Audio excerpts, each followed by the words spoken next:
Welcome to Truly Scary Ouija Stories. Smash like and subscribe to tread the thin line between reality and the surreal. Let's begin our eerie expedition.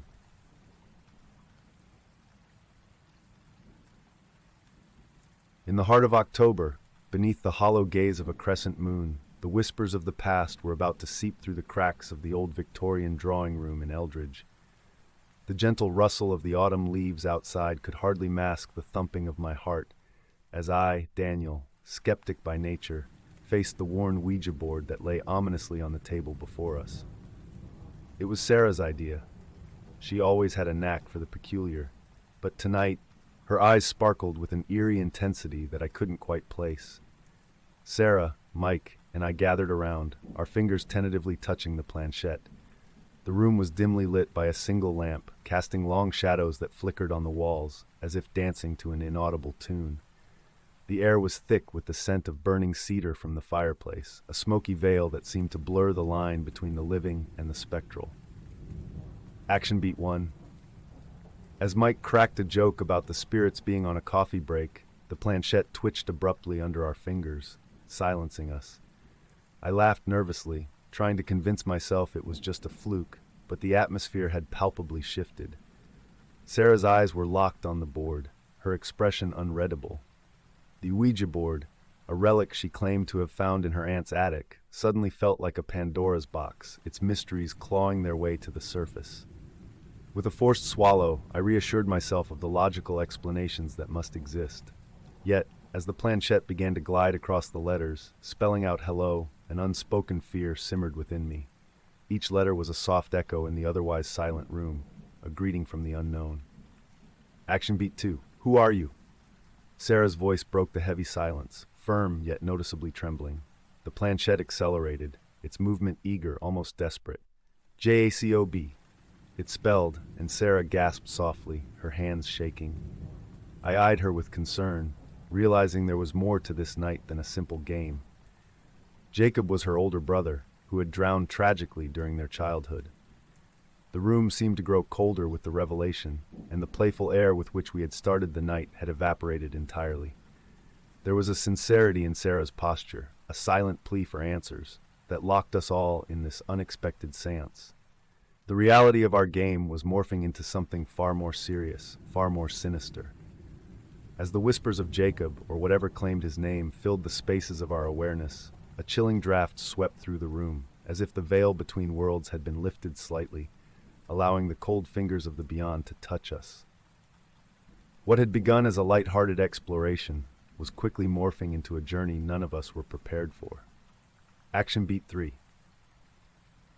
Tension knotted my stomach as the planchette's movements became more pronounced, insistently dragging our fingertips across the board. In a low, hesitant murmur, Mike asked, "What do you want from us?" The air felt thick, charged with a palpable dread that seemed to press against our chests. Sarah's grip tightened around the planchette, her knuckles white. "FREME," it answered. The words hung heavily in the room, a morose plea that echoed through the silent house. Each letter seemed to draw something out of Sarah, like the mere act of reading them aloud was sapping her strength. My skepticism waned, replaced by a creeping fear that clawed at my reason. Action beat 4. Sarah's behavior became increasingly erratic. Her eyes were wide, fixated on the board, as if she could see something in the wood grain that we couldn't. Whispering under her breath, she seemed to be communicating directly with this entity. The room's temperature dropped, our breaths visible in the icy air as the fireplace's warmth waned, as if stifled by the chilling presence. Without warning, the planchette spelled out a new message, BETRYAL. Sarah recoiled as if struck, her face draining of color. Mike and I exchanged worried glances, the game no longer bearing any semblance of innocence. This spectral exchange felt intensely personal, and Sarah's connection to it deeply disturbing. Action beat 5. Compelled by a mix of concern and terror, I insisted we end the session. As I reached to pull her hands from the planchette, it moved with furious speed, spelling out NOESCAPE. My heart raced and cold sweat beaded my forehead. The lights flickered, casting ghostly shadows that danced along the walls, morphing into grotesque shapes. I could hear my own breath, ragged and shallow, as a deep, foreboding sense of dread settled over us. Sarah sobbed quietly, muttering apologies under her breath, her demeanor broken. I realized then that we were not merely participants in this game, but pawns in a horrifying narrative that had been set in motion long before this night. Action beat 6. In a desperate bid to regain control, Mike lunged forward and threw the Ouija board into the fireplace. The flames hissed and roared as if angered by the intrusion, casting an eerie glow that momentarily illuminated the room with a demonic red light. The planchette skittered across the floor, spinning wildly before coming to a sudden, unnerving halt. The air was thick with the smell of burnt wood and something foul that wasn't there before. As the board blackened and curled at the edges, a howl, distant yet distinct, echoed down the chimney, bouncing off the walls of the drawing room, a sound both of freedom and of fury. For a moment, there was silence, and the oppressive atmosphere lifted slightly, allowing us to breathe a little easier. Action beat 7. However, the respite was short-lived. The house began to settle uneasily, groans and creaks emanating from its very structure as if it were complaining about an old, deep pain. Shadows flickered at the edge of my vision, whispering promises and threats in equal measure. We watched in horror as dark, smoky tendrils seeped from the charred remnants of the Ouija board, reaching out like the fingers of a scorned lover. The lights flickered violently before extinguishing completely, plunging us into terrifying darkness. A cold dread settled in my heart as Sarah, her voice trembling with fear and guilt, confessed that she had made a pact with this spirit to save her brother's life years ago, a pact she had failed to fulfill. Ending. By the dim light of dawn filtering through the curtains, we sat, surrounded by the remnants of the night's terror. Exhausted and pale, we were different people from the ones who had laughingly placed our fingers on the planchette. The promise of daylight offered little comfort, as the shadows of the night lingered in our minds, a haunting melody that wouldn't cease. The Ouija board was destroyed, but the entity had marked us, a claim it refused to relinquish. As we left the house, each of us carried the weight of the night's revelations, and a chilling certainty that the doors we had opened would never truly close. Haunted by nightmares and unexplained occurrences, we were left to ponder the reality of our experience. Each whisper of the wind a reminder of the pact Sarah had unwittingly drawn us into. Forever altered, we faced a world that now seemed as mysterious and unpredictable as the flickering planchette on a Ouija board. In the dim light of flickering candles, each shadow dancing on the walls felt like a silent whisper from beyond. It was Halloween night, an evening shrouded in superstition and the playful celebration of fear. Yet, as the winds howled like restless spirits against the windows of my old family home, I found myself unexpectedly chilled by the anticipation of what was mere moments from unfolding. Growing up, my grandmother used to say, "Nathan, there's much about this world that lies beyond the veil of the living. Always respect what you can't understand." Her words, usually dismissed by my logical mind, felt suddenly pertinent as I stared at the dusty Ouija board before us. Somehow, the quaint gathering with my friends had taken a curious turn when Mia, always enchanted by the arcane, had unearthed the board from the attic. Just for fun, she had claimed. Yet, as everyone took their places around the ancient board, I couldn't shake off a foreboding sense of dread. As if compelled by an unseen force, we all delicately placed our fingers on the old wooden planchette. The candlelight flickered, casting eerie shadows that seemed to play tricks on our eyes. "Is there anyone here with us?" Mia asked with a mixture of curiosity and excitement, her voice a stark contrast to the heavy silence that enveloped the room. For a long moment, nothing happened, and I almost allowed myself to relax, attributing my grandmother's warnings to old age fantasies. But then, without warning, the planchette jerked abruptly under our fingers, gliding with an assertive force that caused a collective gasp around the circle. It moved to the top right of the board, hovering decisively over yes. The room grew colder. The playful air that had accompanied our initial curiosity evaporated, replaced by a tense uncertainty. Action beat 2.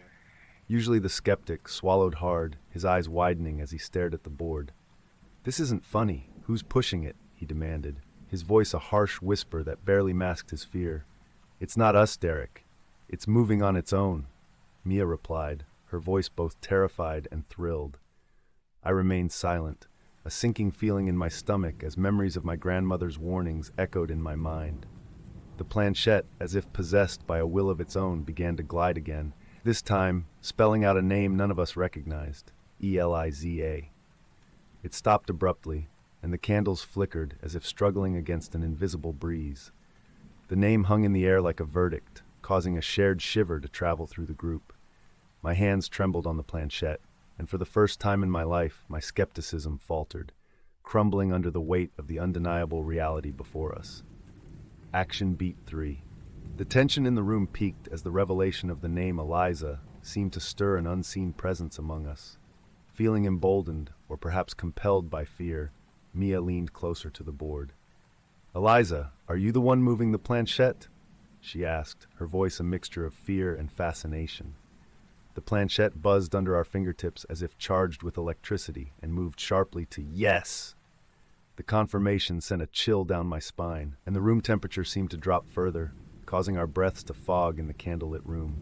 Silence enveloped us, a heavy, suffocating blanket that seemed to press against our ears. Action beat 4. Derek, trying to assert some logic into the situation, cleared his throat, his usual bravado faltering. "What do you want from us, Eliza?" he asked, his voice cracking slightly. The planchette started to move once more, this time with slow, agonizing precision. "FREED, it spelled out. My heart raced. The implications of the word spun through my mind, raising unanswerable questions about its true intent. Did freedom for her mean entrapment for one of us? We exchanged nervous glances, but before anyone could react further, the sound of a low, mournful moan echoed through the house, seeming to emanate from the very walls around us. It was a sound that resonated with despair and longing, tethering Eliza's presence to an emotion that was palpably human yet frightfully spectral. Action beat 5, rattled yet bound by a morbid curiosity, Mia pressed on. "How can we help you gain your freedom, Eliza?" she whispered, the weight of her words heavy in the cold air. The planchette moved again, this time more frantically, as though Eliza was desperate to communicate. It spelled out LIGATTHECANDLE. Confused, we scanned the room, noticing for the first time an old, unlit candle positioned in the far corner of the room, set within a circle of strange, unintelligible symbols. My rational mind screamed danger, urging me to end this madness, yet the part of me awakened by fear was too afraid to disobey. With shaky hands I lit the candle, and as its flame flickered to life, the room was filled with an oppressive heat, and the walls seemed to pulse with a life of their own. Eliza's sorrow, it appeared, had been momentarily appeased, but at what cost? Action beat 6. As the flame stabilized, an eerie silence fell over us. The disturbing pulsing of the walls ceased, but the temperature in the room did not return to normal. Instead, a new coldness swept through, chilling us to the bone. The planchette shot across the board, forcefully spelling out THANQYOU. At that moment, a series of fast, soft knocks echoed around the room, coming from the walls, the floor, even the ceiling, as though something or someone was trying to break through from another dimension. Mia, her face pale, whispered a question into the weighted silence. "Are you free now, Eliza?" The planchette moved sluggishly this time, with a heartbreaking slowness that seemed to drain the energy in the room, directing itself to no. Instead, it spelled out a new, more ominous message, TOOLATE. It was a stark, terrifying statement that reverberated through my very soul. What had we done? What had we freed? Before we could process the full implication of the message, the air around us began to distort, as if the fabric of reality itself was being twisted and pulled. A low, guttural groan emanated from the center of the room, and a shadowy form began to materialize. It was a silhouette, indistinct yet unmistakably human, a manifestation of despair and agony that radiated from the murky figure. Panic seized us, and in a collective, unspoken agreement, we recoiled from the board, breaking contact. Ending, the apparition faded as suddenly as it had appeared, leaving a heavy darkness that was palpable. The candles blew out spontaneously, plunging us into near total darkness, save for the moonlight straining through the storm-battered windows. We sat in silence, each of us grappling with the harrowing experience, the boundaries of our reality irrevocably altered. From that night forward, my life was no longer the same. No longer could I cling to my skepticism, for the haunting of Eliza had embedded a relentless terror deep within me. My home, now a nexus of unexplained phenomena, served as a constant reminder of that Halloween night. Whispers in the darkness, unexpected cold breezes, and fleeting shadows were my new norm, each a stark testament to the truth of the supernatural. I had sought to understand, perhaps even control, the unknown, driven by human arrogance and curiosity. Instead, I had unlocked a door that was meant to stay closed, a door that perhaps all the rational minds in the world should fear and respect. Echoes of my grandmother's warnings circled in my memories, now a haunting lullaby that reminded me of the price of disrespecting the unseen.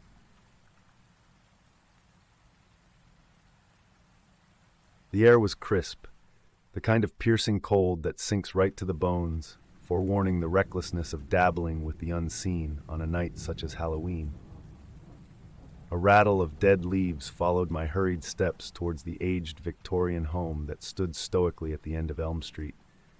It was the kind of house that whispered secrets through its creaking woodwork and fogged glass windows, a perfect setting for our night of ghostly thrill. I had agreed, albeit reluctantly, to partake in the evening's main entertainment, a session with a Ouija board. Little did I know, this night would irreversibly alter my grasp on reality. Entering the dimly lit foyer, I was greeted by the pungent scent of burning sage, mingled with the laughter and excited chatter of my friends. The room was set with eerie ambiance, candles flickering at every possible nook, and antique portraits staring down as if they too were keen on witnessing the night's unearthly proceedings. Chloe, the ardent believer of our group, had her hands wrapped around the old wooden planchette as if it were a sacred relic. Alongside her, the rest of our gang, including jovial Mark, whose laughter often filled the air with an infectious warmth. I, Ethan, remained a skeptic, unfazed, yet intrinsically curious about the night's potential revelations. As the clock tolled ominously, marking the descent into the witching hour, we gathered around the cold mahogany surface of the Ouija board, stationed in the center of the lounge. "Let's keep it lighthearted, yes?" I suggested, casting a wary glance at Chloe, whose eyes glittered with an unsettling mixture of excitement and fear. Ignoring my plea, she ceremoniously positioned the planchette at the starting point, and we all tentatively placed our fingers on its smooth, heart-shaped body. Action beat 1. Chloe's voice fluttered through the dim room, soft yet commanding. "Spirits of the past, we summon thee to join us tonight. Speak to us through this vessel. Make your presence known." Her words felt like an invisible layer of ice forming in the room, chilling and immediate. The candlelight wavered, flicking shadows across our tense faces as we waited.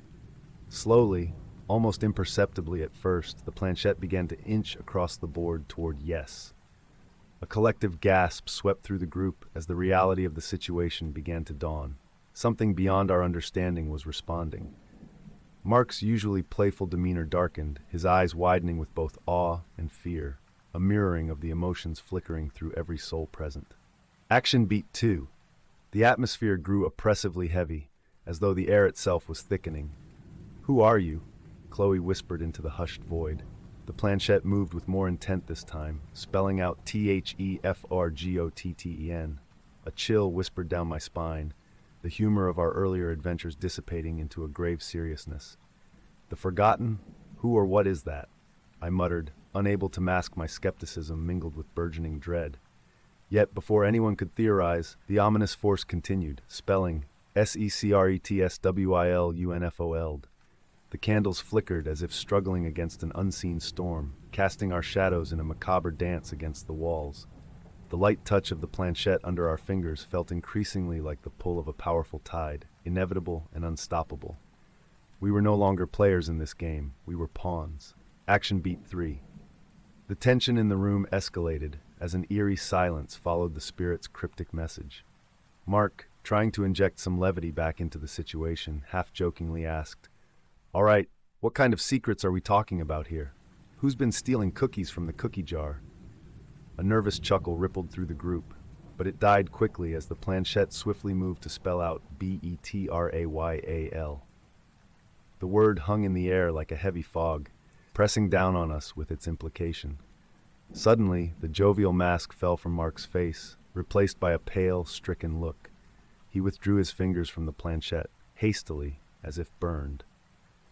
The light-hearted evening we had envisioned was slipping through our fingers, morphing into a nightmarish reality that none of us had prepared for. Action beat 4. Despite Mark's visible discomfort, Chloe pressed on, driven by a mix of fear and fascination. "Who has been betrayed?" she asked in a quivering tone. The response came quickly, more forceful this time, as the planchette urgently scraped across the board to ALL. This revelation sent a wave of paranoia crashing through us. Glances were exchanged, each of us silently questioning the depths of the friendships we had nurtured over the years. The room grew colder, the shadows darker, and the flickering candlelight painted our faces with grotesque masks. It felt as if the walls themselves were closing in, suffocated by the heavy secret revealed by the spirit. Trust, the very thread that tied our group together, had been called into question, and skepticism turned to fear as I realized that we were delving into depths none of us were prepared for.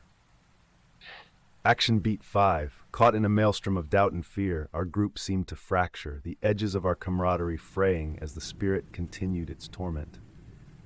"Why are you telling us this?" Chloe demanded, her voice a mix of anger and desperation. The planchette moved again, this time spelling out FREEDOM. A cold understanding began to dawn on me. This spirit sought release, and it saw us, or one among us, as its ticket out. As this terrifying thought processed, the candles snuffed out in unison, plunging us into darkness. Our screams matched the sudden crescendo of a wind that had begun to howl through the house, as though the building itself was protesting the presence of the entity we had invited into our midst. When the lights flickered back on, the planchette had moved off the board, and an oppressive feeling of being watched settled heavily in the room. Action beat 6. In the sudden aftermath, our group huddled closely, a collective instinct to seek comfort in numbers. The playful spirit of the evening was irrevocably shattered, replaced by a visceral fear of the unknown. Chloe, trembling but resolute, reached out to place the planchette back on the board. "What do you want from us?" she asked, her voice barely a whisper. The planchette stirred once more, this time with an urgency that seemed to pulse through the air. "RELEASEME," it spelled out rapidly. The walls creaked ominously as it moved, and a cold gust swept through the room, as if the spirit's plea was echoed by the house itself. "How?" Chloe responded, her curiosity wrestling with her terror. "A PACT," the board replied. Mark's earlier discomfort returned tenfold, the shadows under his eyes darkening as he processed the implications. He confessed, in a broken voice, that he had used the board before alone, unknowingly whispering promises into the void. His initial denial of any serious happenings crumbled as we realized our night was not the beginning, but a culmination. Action beat 7. The atmosphere intensified with a palpable dread seeping into every corner of the room. Urged by the growing terror and desperation to end this nightmare, Chloe pressed, "What pact did you make?" As she finished her query, the planchette violently flew from the board, crashing against the opposite wall. We stood aghast as a voice, chillingly clear, filled the room without a discernible source. "A trade of souls for mortal desires." The words echoed, bouncing off the walls with a sinister resonance. The truth surfaced. The spirit had manipulated events from beyond, ensnaring Mark into inviting new players into its game, fulfilling the pact he had unknowingly made. Our horror was complete, understanding that each of us was now bound to a fate far beyond our worst nightmares. Ending. The realization that our souls were the currency in a deal struck by naivety and sealed by the supernatural left us fragmented, unable to trust as we once did. As days turned into weeks, strange occurrences plagued us, shadows moving in the corner of our eyes, distant whispers calling our names, and dreams haunted by the figure of the forgotten. Each of us carried the burden of that night, an indelible mark on our lives. Our gatherings grew sparse, the fear and suspicion too palpable to ignore.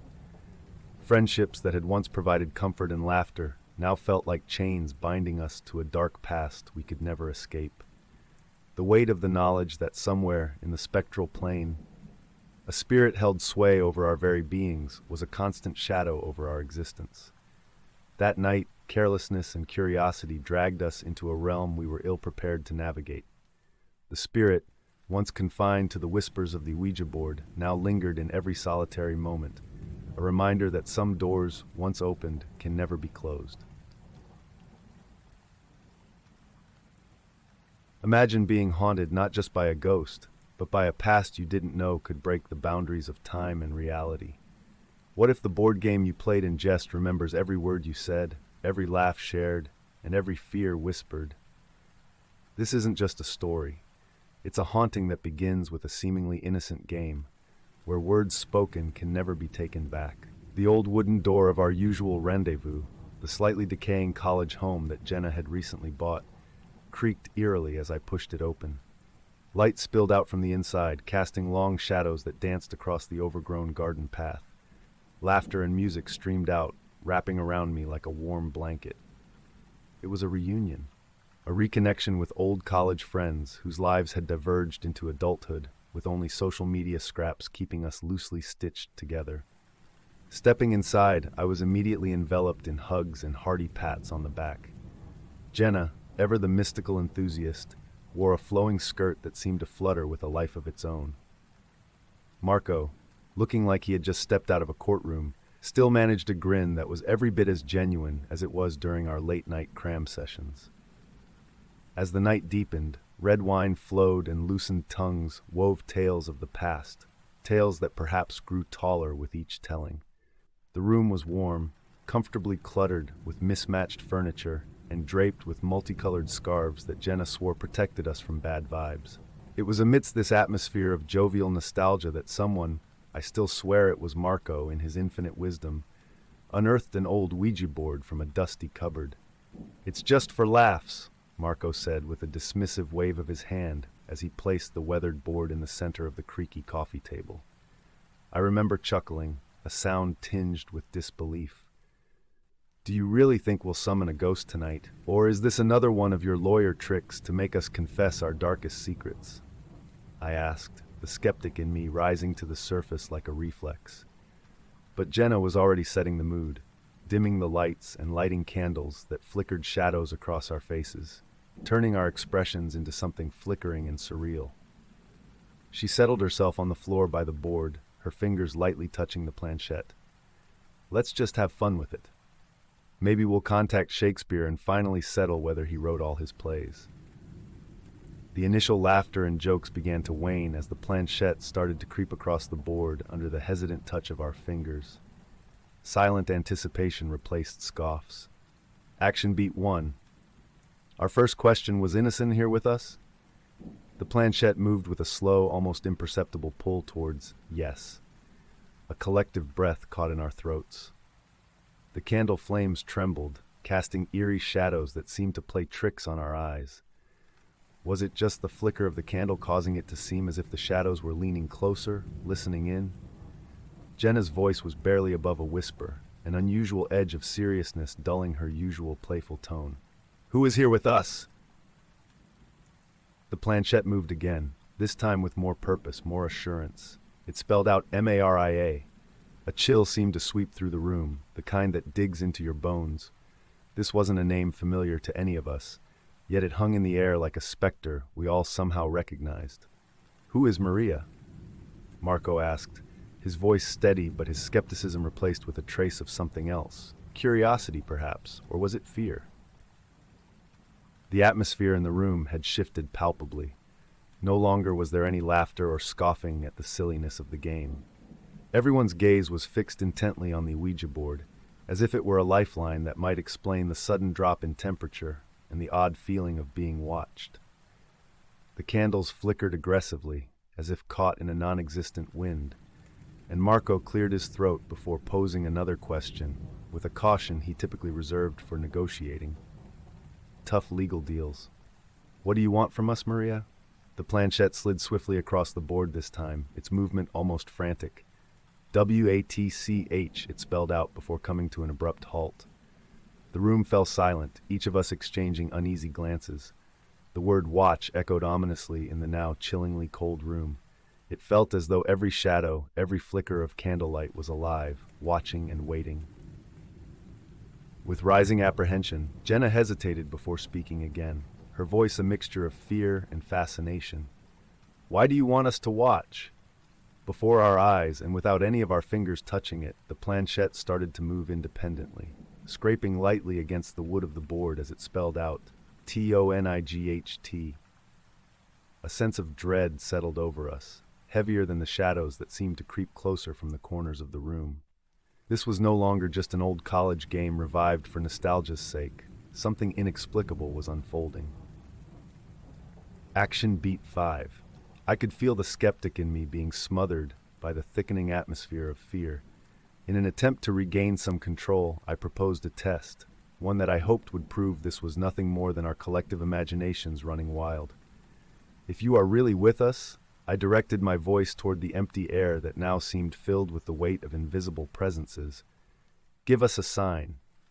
No sooner had the words left my lips than a harsh scraping sound echoed from the kitchen, like chairs being dragged across the floor. Several of us jumped, turning toward the sound, hearts racing.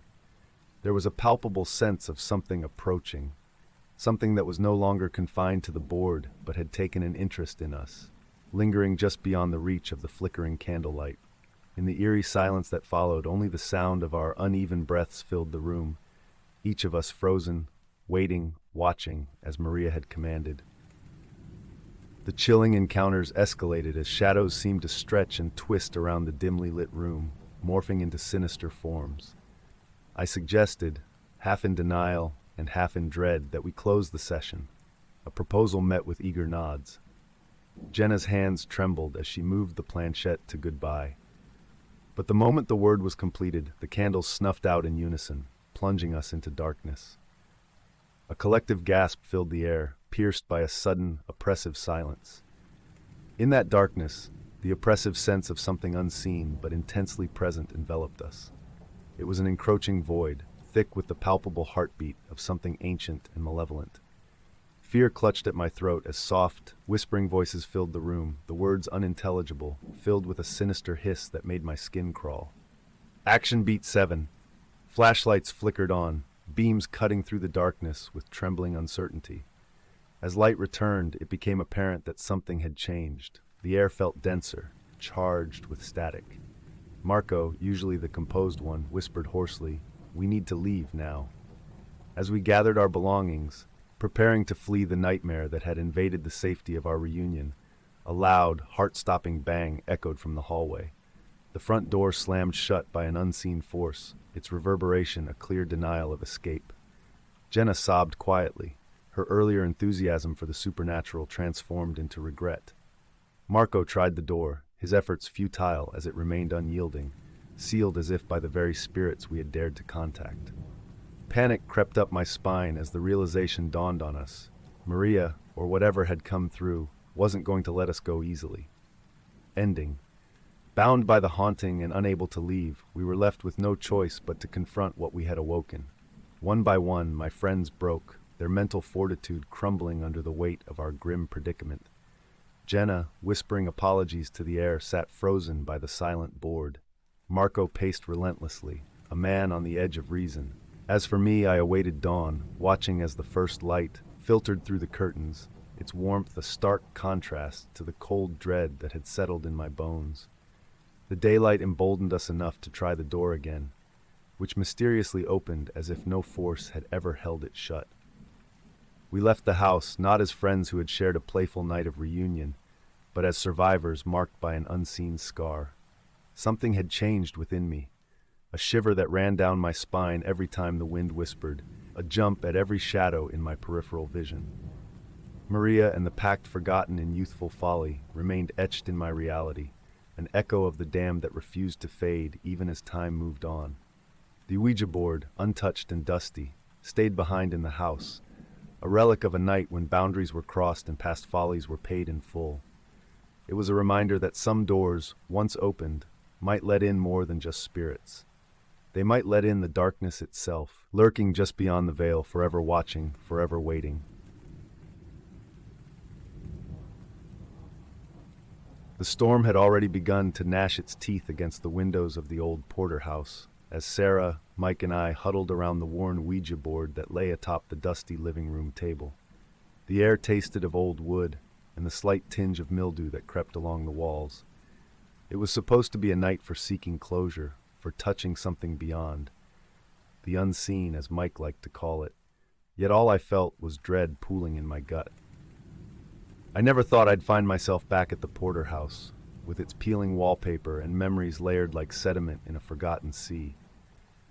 But here we were, looking for answers only the dead might possess, under the restless flash of lightning that seized the sky outside. "Are you sure about this, Jacob?"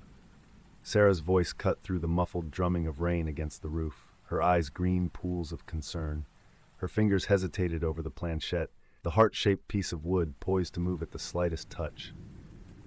Mike, ever the enthusiast, countered her worry with a grin, his eyes gleaming with a mix of fear and excitement.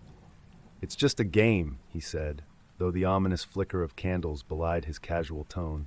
"Besides, we might actually contact someone, maybe even your brother, Jacob." I swallowed, my mouth dry. The mention of my brother churned something bitter in my stomach. Luke's passing, unexpected and unyielding, had left a void no seance could fill.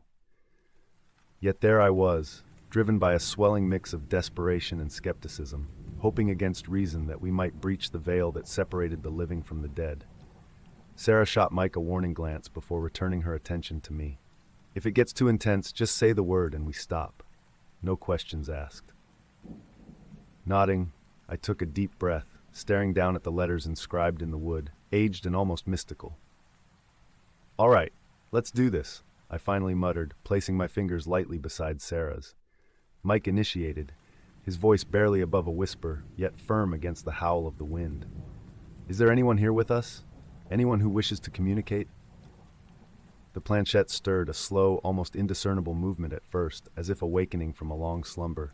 The candles flickered as though agitated by the presence we summoned, casting quivering shadows against the walls. Heart-pounding, I watched, caught between the world I knew and another I had only glimpsed in nightmares. As the planchette moved with sudden intent, speeding across the board to rest decisively over "yes," the room seemed to drop several degrees in temperature, enveloping us in a sudden cold that was as much felt on the skin as it was within the bones. Mike's smile faltered slightly, his earlier bravado ebbing away. Sarah's grip on my hand tightened, and I realized then that there was no turning back. We had opened a door, one that might not so easily be closed. A door into the darker recesses of the unknown, where the answers we sought waited, eager and perhaps not as benign as we hoped. The shadows in the corners of the room seemed to crowd closer as the candles sputtered, struggling against an unseen chill that swept through the dilapidated living room. Mike, regaining some of his earlier composure, pressed on, his voice a mix of fascination and underlying fear. "Who are you? Can you tell us your name?"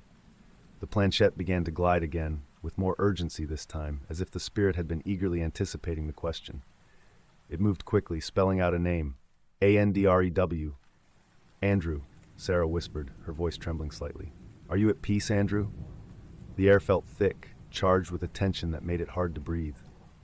My heart raced as the planchette abruptly slid to no. The simple answer echoed like a cry in the darkness, a stark reminder of the reality we had trespassed into, a realm of unresting spirits and unresolved stories. I felt Sarah squeeze my hand harder, her nails digging slightly into my palm. Her eyes were wide, reflecting the flickering candlelight and the deepening fear that what we were doing was far from a mere game. "What do you want from us, Andrew?" Mike asked, his voice a notch lower, the edges of his bravado peeling away under the weight of the atmosphere that pressed in around us. The planchette moved again, this time with a purpose that felt almost violent in its speed. It spelled out, "Help me." Over and over, the board repeated the plea, "Help me, help me, help me," until Mike forcibly withdrew his hands, his face pale and drawn. "Stop!" he shouted, his voice cracking as he stood up, knocking his chair backward. "This isn't right. We have to stop this, now." Sarah and I were left staring at the board, both of us too shaken to move. The candles flickered one last time before going out completely, plunging us into darkness. interrupted only by the sporadic lightning that revealed the fear etched deeply on each other's faces. "We need to end this properly," Sarah said, her voice barely audible over the storm. "We can't just leave it like this." Trembling, she reached out, fumbling for a candle to relight it and restore some semblance of control. As the feeble light pushed back against the enveloping darkness, I forced my hands to move, my fingers cold and stiff as I touched the planchette once more. "Andrew, we are going to say goodbye now," I declared, my voice steady despite the fear that clawed at my throat. "You must go back to where you came from. You cannot stay here." The planchette moved sluggishly, as if reluctantly, before finally hovering over goodbye. The sense of oppressive cold lifted slightly, a palpable easing of the room's atmosphere, as if a heavy weight had been momentarily lifted. But the relief was short-lived, replaced by a whispering sound that seemed to seep from the very walls, chilling us to our cores. The whispering grew louder, a chorus of disjointed voices that swirled around the darkened room. Our hearts pounded in unison with each surge of the storm outside, as if the house itself pulsed with a life force once awakened. Sarah, Mike, and I huddled together, our eyes wide as we struggled to locate the source of the eerie murmurs. "It's not over," Mike muttered, his voice thin with horror. "That wasn't Andrew. I think we contacted something else." Sarah shivered beside me, her breaths quick and panicked. "What do we do now? We said goodbye." I peered into the darkness, trying to discern shapes in the fleeting lightning. "We need to find out what it wants," I said, a resolve to end this nightmare hardening within me, despite the dread that gnawed at my mind. With tentative hands, we placed our fingers back on the planchette. "Who are you?" I demanded, my voice stronger than I felt. "What do you want from us?" The planchette stirred once more, eerily precise as it spelled out "beware." Immediately after, it darted to spell "find me." Confusion and fear mingled as we tried to interpret the message. "Find you? Find you where?" Sarah's voice cracked under the strain. Lightning illuminated the room in a stark white flash, revealing a small, concealed compartment underneath the table holding the Ouija board. Trembling, I reached out and opened it, discovering an old, tattered envelope. Inside, a note was scrawled in shaky handwriting. "Beware the spirit of the board. It lies, deceives, and binds. You must not let it loose." Our breaths caught in our throats as the reality of our situation settled over us like a shroud. We hadn't been speaking to the benign spirit of a person named Andrew, but something far older and more sinister, an entity bound to the board. "We have to contain it back within the board," I said, grabbing the note. This was a warning. Gathering our collective resolve, we joined hands, our touch conveying the fear and determination that pulsed through us. "You are bound to this board," I declared, feeling the intensity of our wills forging a barrier. "We did not summon you by choice, and you are not welcome here." The planchette moved frantically, as if in protest, darting across the board, spelling nonsensical words and phrases, a manifestation of its fury and desperation. But we held firm, repeating our chant, feeling the atmosphere in the room slowly change, the cold receding slightly, the whispers dropping to a hiss. Finally, with a violent jerk that nearly broke our circle, the planchette swooped to goodbye. The whispering ceased abruptly, leaving only the sound of heavy rain and our ragged breaths. Exhausted and shaken, we sat back, the board quiet between us. "Is it over?" Mike asked, voice barely a whisper. "It's never really over," I replied. My eyes locked on the board that seemed far less innocuous now. These things, once invited, leave echoes. Echoes that sometimes linger. We left the Porter house as soon as the dawn broke, the storm having passed, leaving the world washed clean and eerily silent. But the weight of what we experienced hung over us, a silent echo of the unseen that I knew, deep down, would never completely leave us. As I looked back at the house, it seemed to watch us leave, a sentinel to secrets and stories better left undisturbed. The rain was relentless that night, pattering against the stained windows of the old Victorian house like a million desperate fingers tapping for entry.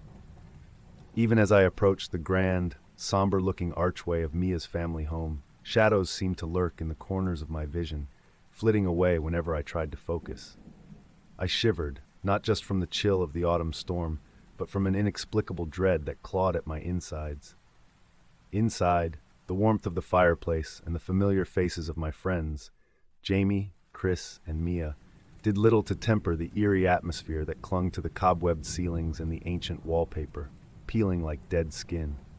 As Mia greeted me with her usual bright smile and an enthusiastic hug, the house felt alive, as if it were breathing with us, settling deeper into its foundations. Perfect night for our little reunion, right? Jamie's attempt to light the mood was palpable as he handed me a steaming cup of cider. His attempt only half succeeded. It was then that Chris, with his characteristic grin that spelled both trouble and excitement, pulled the cloth off an object on the living room table. An old Ouija board lay beneath, its letters faded but still foreboding, the planchette a silent sentinel in the center. "I found this in the attic," Chris announced, his eyes gleaming with a mix of thrill and mischief. "What do you say we add a little adventure to our night?"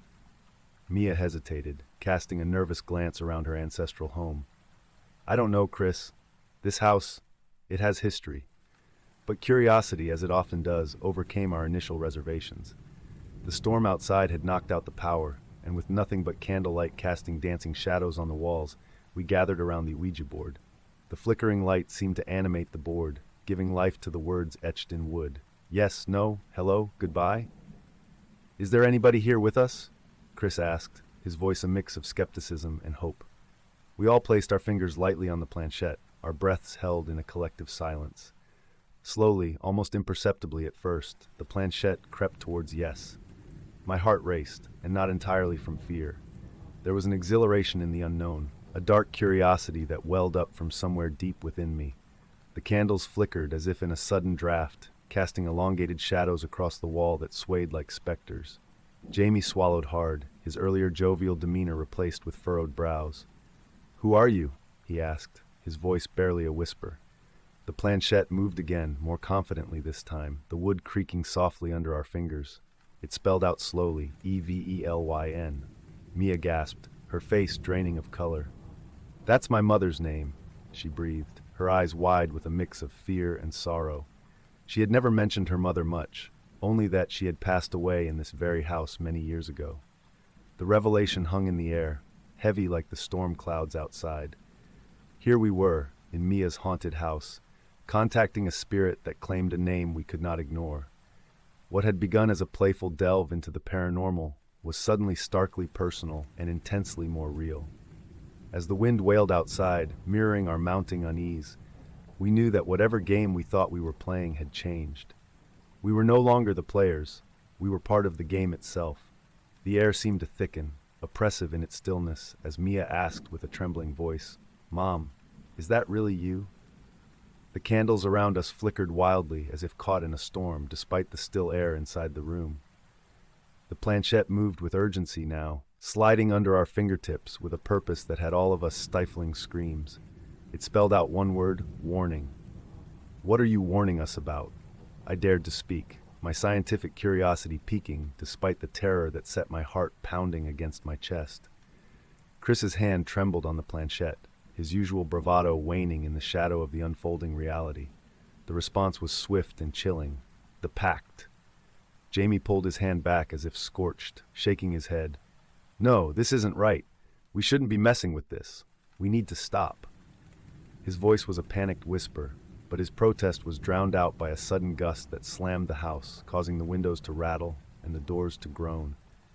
Mia, holding back tears, pressed on, her need for answers overpowering her fear. "What pact, Mom? Please tell us what you mean." As the planchette spelled out renew, the room seemed to darken, the candlelight dimming as if being choked. The shadows at the corners of the room grew taller, their edges sharper, almost menacing. I could feel something shift in the atmosphere, a coldness that seeped into my bones. It was as if the darkness itself thickened, filling the room with a dread that was almost palpable. Whispered voices filled the air, too low to make out, but filled with urgency that made my skin crawl. "Enough of this," Chris finally declared, standing up suddenly, causing the planchette to fly off the board and clatter onto the floor. The candles went out as if snuffed by an invisible breath, plunging the room into darkness. Mia screamed, a sound that cut straight through the marrow. I scrambled for matches, my hands shaking violently. When the candles were lit once more, Chris was nowhere to be seen. The front door was wide open, the storm raging visibly through the threshold, as if it had come alive, angry and howling. "Mia, when were you going to tell us your house needed a spectral pact renewed?" Jamie's voice was accusatory, his fear turning into frustration. "I didn't know." Mia shot back, tears streaming down her face. "All I knew were the old family tales, silly ghost stories. I didn't think any of it was real."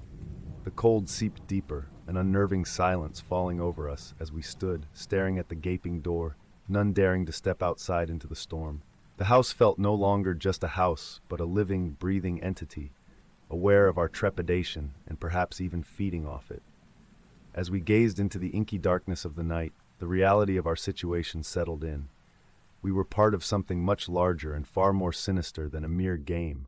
A dread-filled silence enveloped the room, broken only by the echoes of the storm beyond the open doorway. "We need to find Chris," I said, my voice shaking with a mix of determination and fear. The need to do something, anything, to break the paralysis that gripped us was overpowering. The three of us, armed with nothing but flashlights, ventured into the stormy darkness. The wind was sharp, as if it was trying to push us back indoors, away from whatever lay beyond in the night.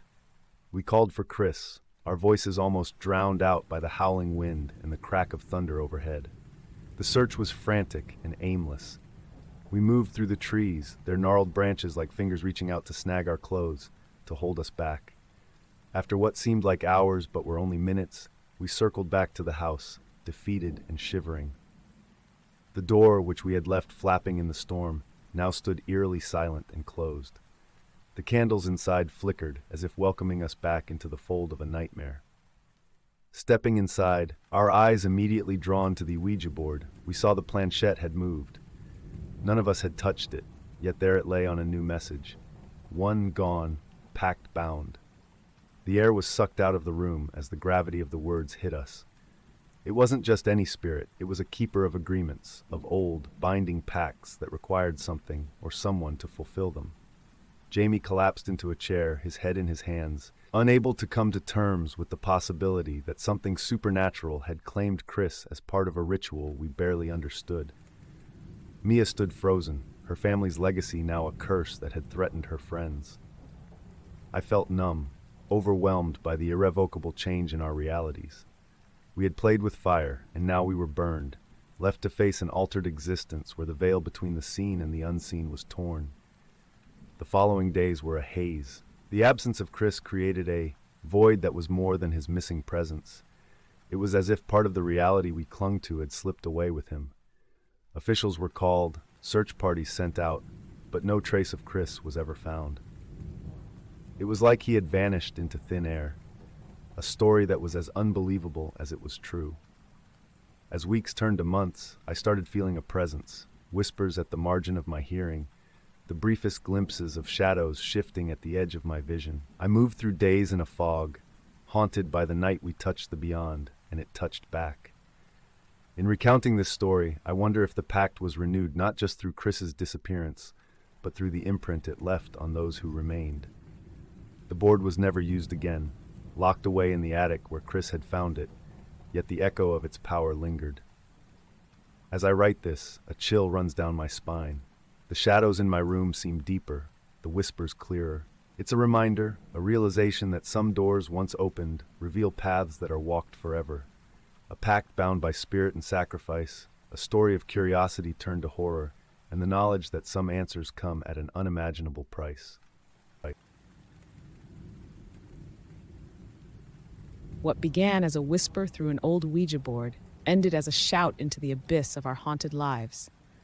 It was supposed to be a mere housewarming, kindled by laughter and old friendships, in an aged, run-down house Michael had recently fallen into owning. The house, a somber relic perched on the skirts of town, seemed like any other fixer-upper, cloaked in the charm of untold stories and a looming, undefined past. How deliciously naive we were, gathered there, adrift in our jovial ignorance. As night unfurled its dark wings, the air inside grew unexpectedly chill, despite the dying warmth of the summer day.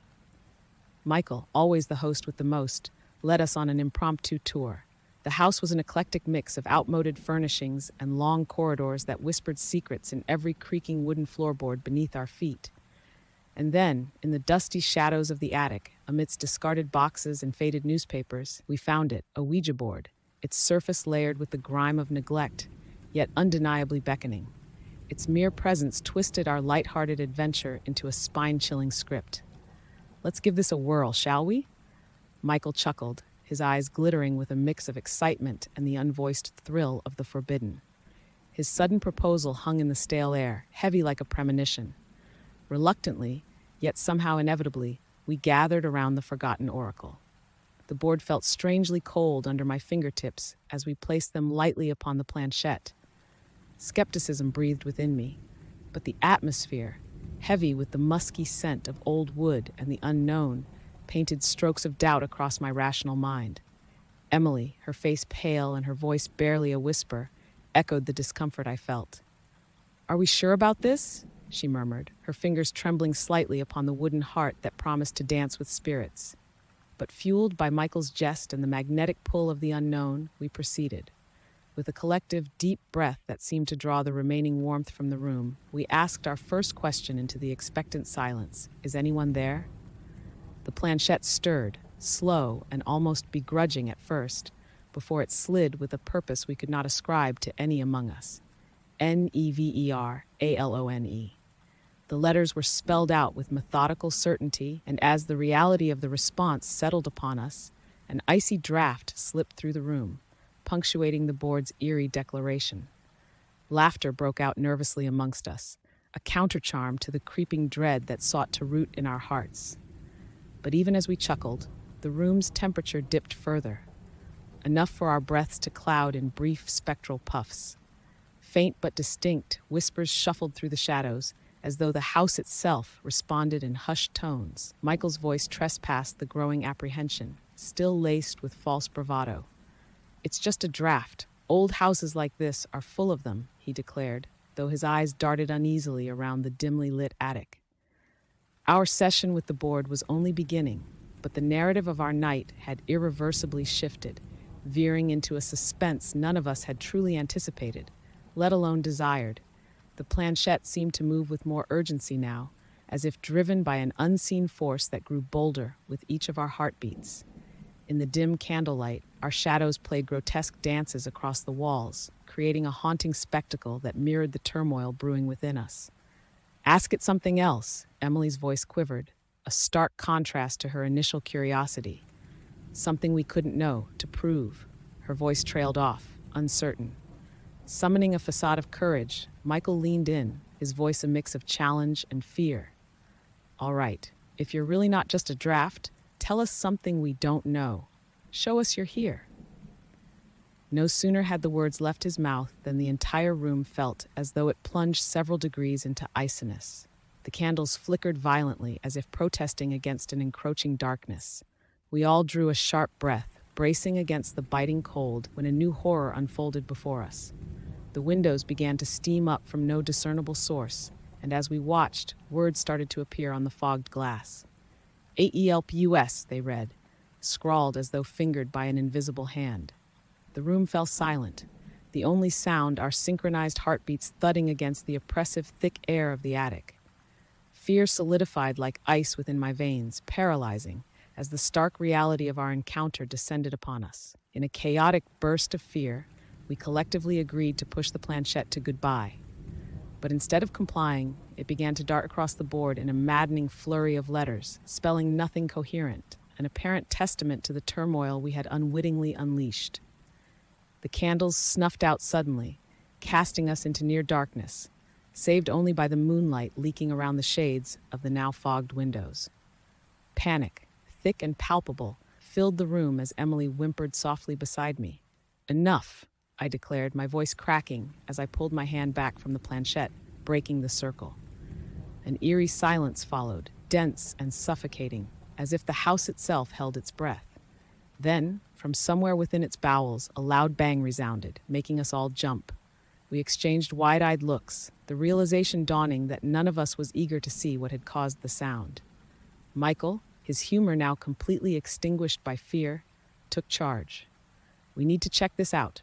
It could be something serious," he murmured, more to convince himself than us. With hesitant steps, we descended into the lower levels of the house, each creak of the floorboards sounding a sinister note. Our small procession was plagued by an unspoken dread, each shadow and sound magnified by our frazzled nerves. The search led us upstairs, where the bang had seemed to emanate from. The corridor felt endlessly long as we approached the last room. Emily clung to my arm, her earlier premonitions replaced by tangible terror. Reaching the door, Michael pushed it open, revealing nothing but an old, empty room, dust dancing in the beam of his flashlight. But it wasn't the emptiness that captured our attention. It was the absence of our friend Jake, who we suddenly realized was no longer behind us. "Jake?" Michael called out, his voice echoing slightly, betraying his feigned calm. There was no reply, just the heavy silence that now seemed as much a part of the house as its wooden beams.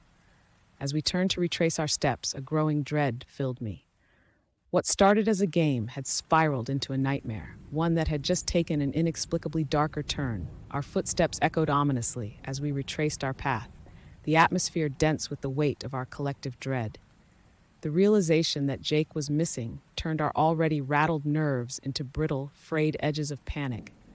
We called out his name repeatedly, our voices bouncing off the stark, unanswering walls of the old house. The search led us back to the attic, the heart of our nightmare, where the air felt even heavier, charged with a palpable sense of foreboding. The door creaked ominously as we pushed it open, the dimness inside swallowing up the weak light from our flashlights. And there in the far corner of the room was Jake. He sat on the dusty floor, his back against the wall, mumbling incoherently. His eyes, when he lifted them to ours, held a hollowed-out fear that sent chills down my spine. "He keeps talking about a pact," Emily whispered, her voice trembling as she knelt beside him. Listening closely, I caught snippets of Jake's mumblings, words strung together with a frantic, desperate energy. The owner, he promised, never alone, always spirits to take.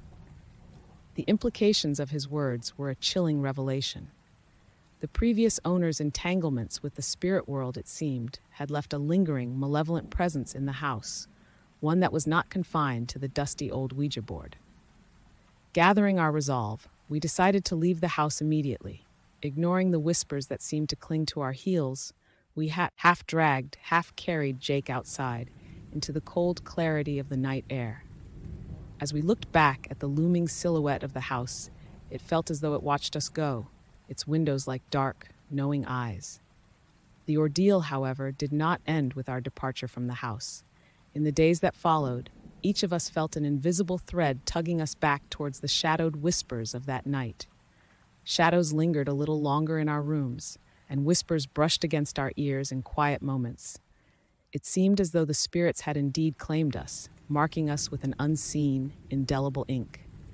The realization that some doors once opened might never be fully closed was a harsh truth that settled deep within my bones. The whispers from the board, now a cacophony in our minds, served as a constant reminder of the night we reached into the unknown, only to be caught in its cold grasp. As I recount this tale, the echo of that first whispered "never alone" resounds eternally, a chilling mantra for the uninvited presence that lingers still, unyielding, and ever-present in the shadowed corners of my life.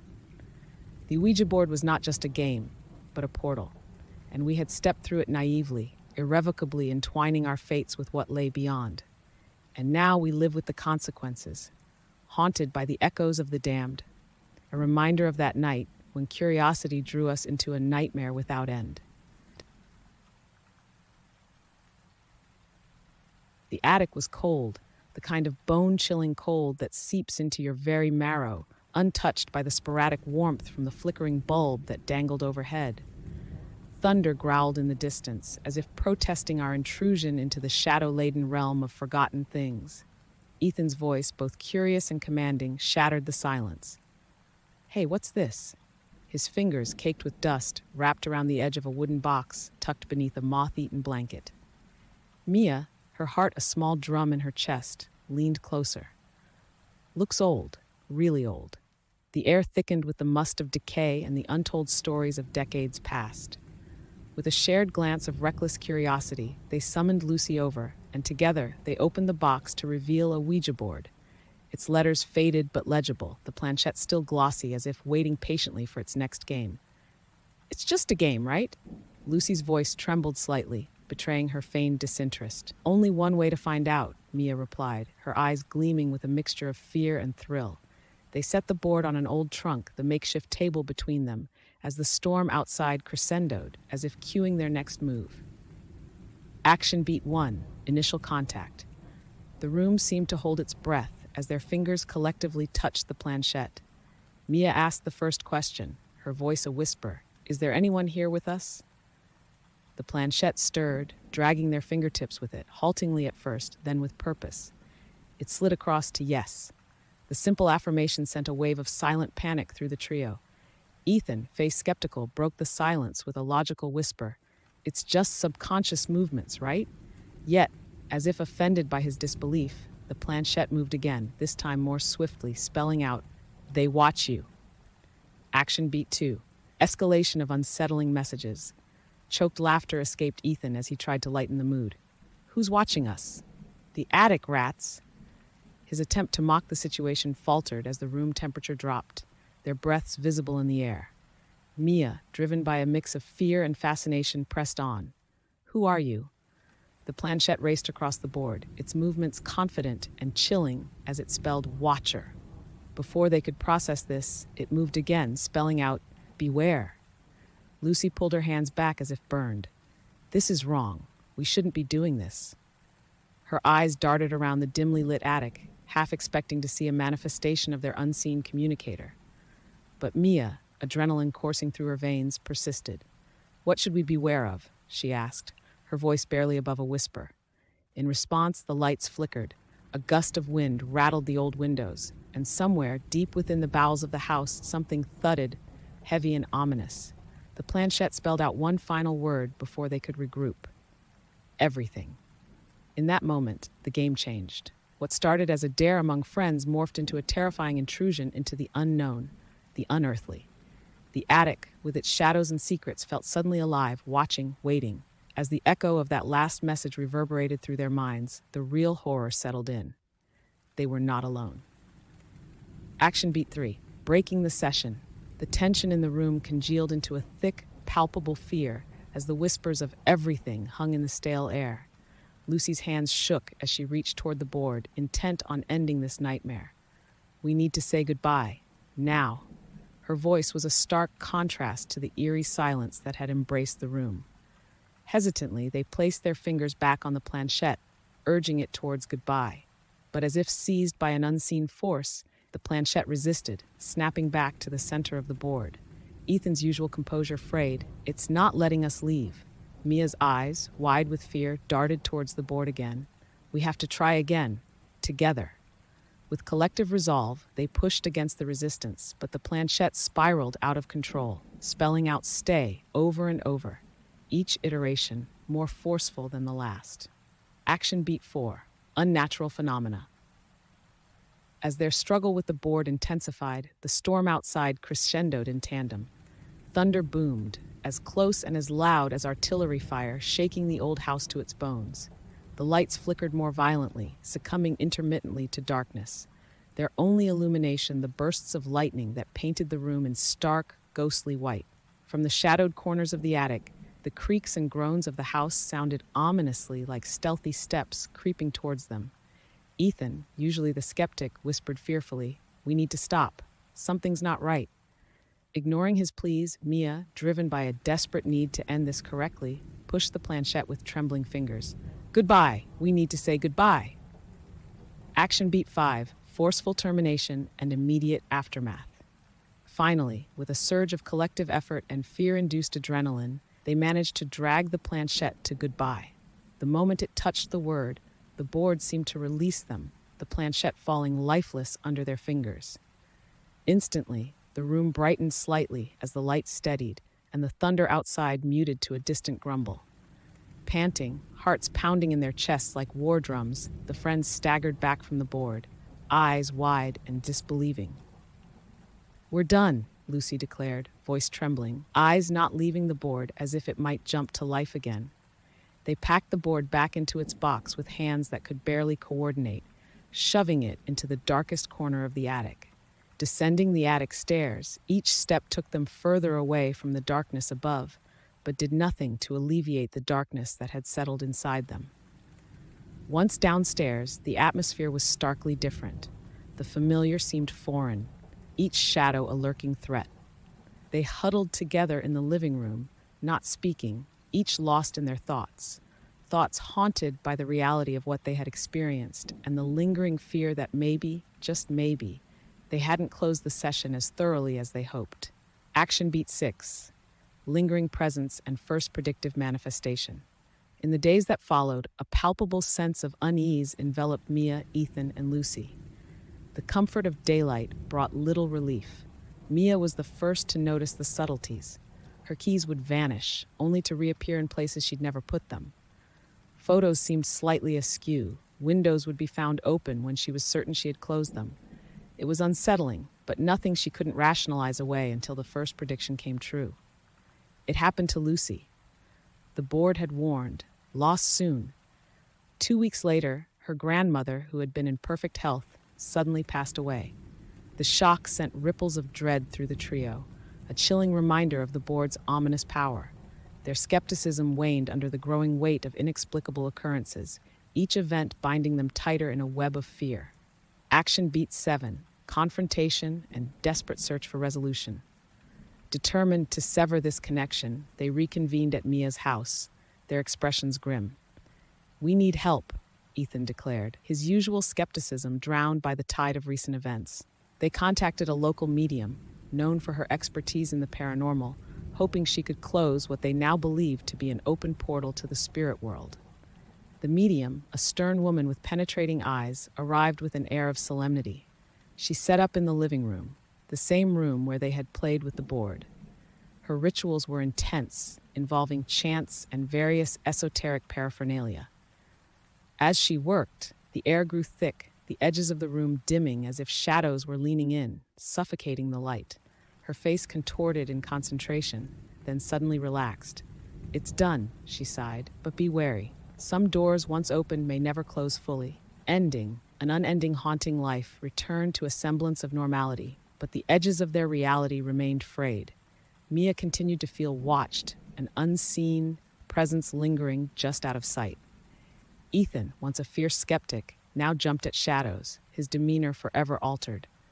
Lucy kept finding mysterious notes in her handwriting that she didn't remember writing. Warnings, apologies, pleas. Mia lay awake most nights, listening to the whispers that seemed to seep through the walls. They were subtle, almost loving, a sinister lullaby that promised this was far from over. Each whisper a reminder of the board's final vindictive message: stay. The realization haunted her. They had invited something into their world that reveled in lingering just beyond the veil of visibility, never revealing itself entirely, always watching. The Ouija board had not been a mere game. It had been a doorway. And Mia knew, with dreadful certainty, that some doors once opened might whisper forever.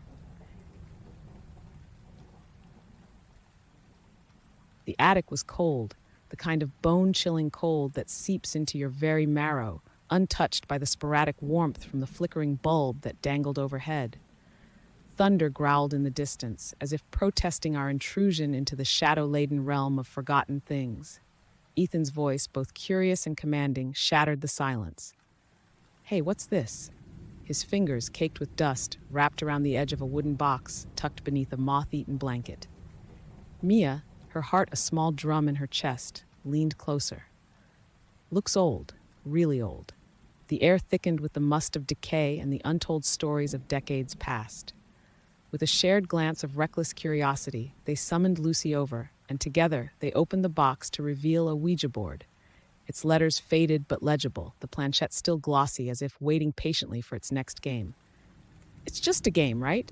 Lucy's voice trembled slightly, betraying her feigned disinterest. "Only one way to find out," Mia replied, her eyes gleaming with a mixture of fear and thrill.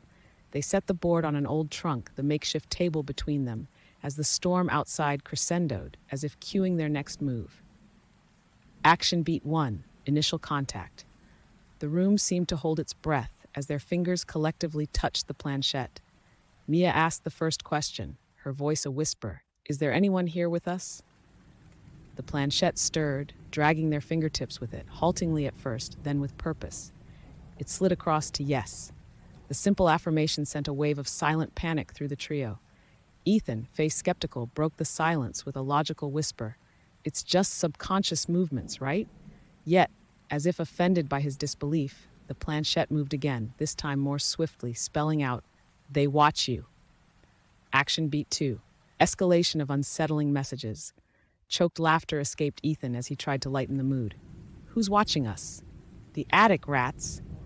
His attempt to mock the situation faltered as the room temperature dropped, their breaths visible in the air. Mia, driven by a mix of fear and fascination, pressed on. "Who are you?" The planchette raced across the board, its movements confident and chilling as it spelled "Watcher." Before they could process this, it moved again, spelling out, "Beware." Lucy pulled her hands back as if burned. "This is wrong. We shouldn't be doing this." Her eyes darted around the dimly lit attic, half expecting to see a manifestation of their unseen communicator. But Mia, adrenaline coursing through her veins, persisted. "What should we beware of?" she asked, her voice barely above a whisper. In response, the lights flickered.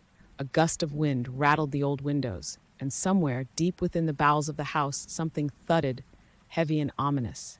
The planchette spelled out one final word before they could regroup. Everything. In that moment, the game changed. What started as a dare among friends morphed into a terrifying intrusion into the unknown, the unearthly.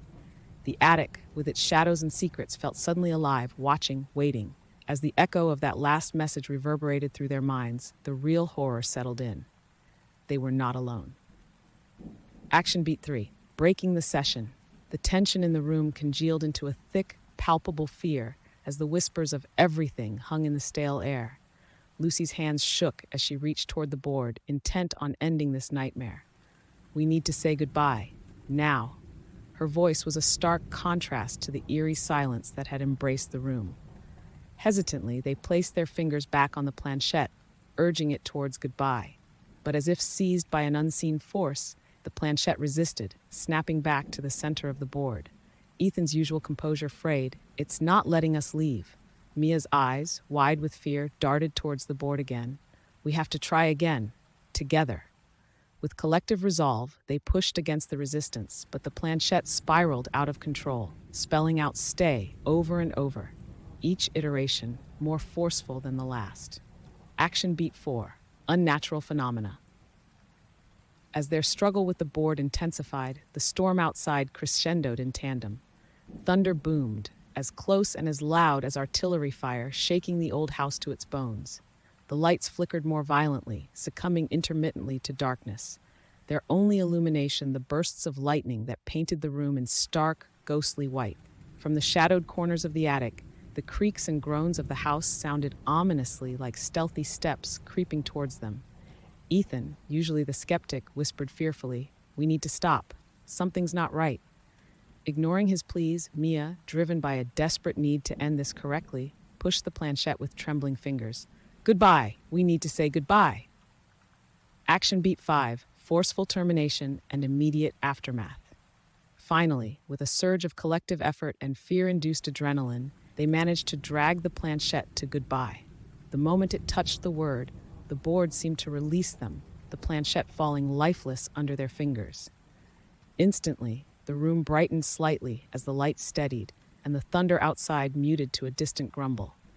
Panting, hearts pounding in their chests like war drums, the friends staggered back from the board, eyes wide and disbelieving. "We're done," Lucy declared, voice trembling, eyes not leaving the board as if it might jump to life again. They packed the board back into its box with hands that could barely coordinate, shoving it into the darkest corner of the attic. Descending the attic stairs, each step took them further away from the darkness above, but did nothing to alleviate the darkness that had settled inside them. Once downstairs, the atmosphere was starkly different. The familiar seemed foreign, each shadow a lurking threat. They huddled together in the living room, not speaking, each lost in their thoughts. thoughts haunted by the reality of what they had experienced and the lingering fear that maybe, just maybe, they hadn't closed the session as thoroughly as they hoped. Action beat 6. Lingering presence and first predictive manifestation. In the days that followed, a palpable sense of unease enveloped Mia, Ethan, and Lucy. The comfort of daylight brought little relief. Mia was the first to notice the subtleties. Her keys would vanish, only to reappear in places she'd never put them. Photos seemed slightly askew. Windows would be found open when she was certain she had closed them. It was unsettling, but nothing she couldn't rationalize away until the first prediction came true. It happened to Lucy. The board had warned, lost soon. 2 weeks later, her grandmother, who had been in perfect health, suddenly passed away. The shock sent ripples of dread through the trio, a chilling reminder of the board's ominous power. Their skepticism waned under the growing weight of inexplicable occurrences, each event binding them tighter in a web of fear. Action beat 7, confrontation and desperate search for resolution. Determined to sever this connection, they reconvened at Mia's house, their expressions grim. "We need help," Ethan declared, his usual skepticism drowned by the tide of recent events. They contacted a local medium, known for her expertise in the paranormal, hoping she could close what they now believed to be an open portal to the spirit world. The medium, a stern woman with penetrating eyes, arrived with an air of solemnity. She set up in the living room, the same room where they had played with the board. Her rituals were intense, involving chants and various esoteric paraphernalia. As she worked, the air grew thick, the edges of the room dimming as if shadows were leaning in, suffocating the light. Her face contorted in concentration, then suddenly relaxed. "It's done," she sighed, "but be wary. Some doors once opened may never close fully." Ending, an unending haunting life returned to a semblance of normality, but the edges of their reality remained frayed. Mia continued to feel watched, an unseen presence lingering just out of sight.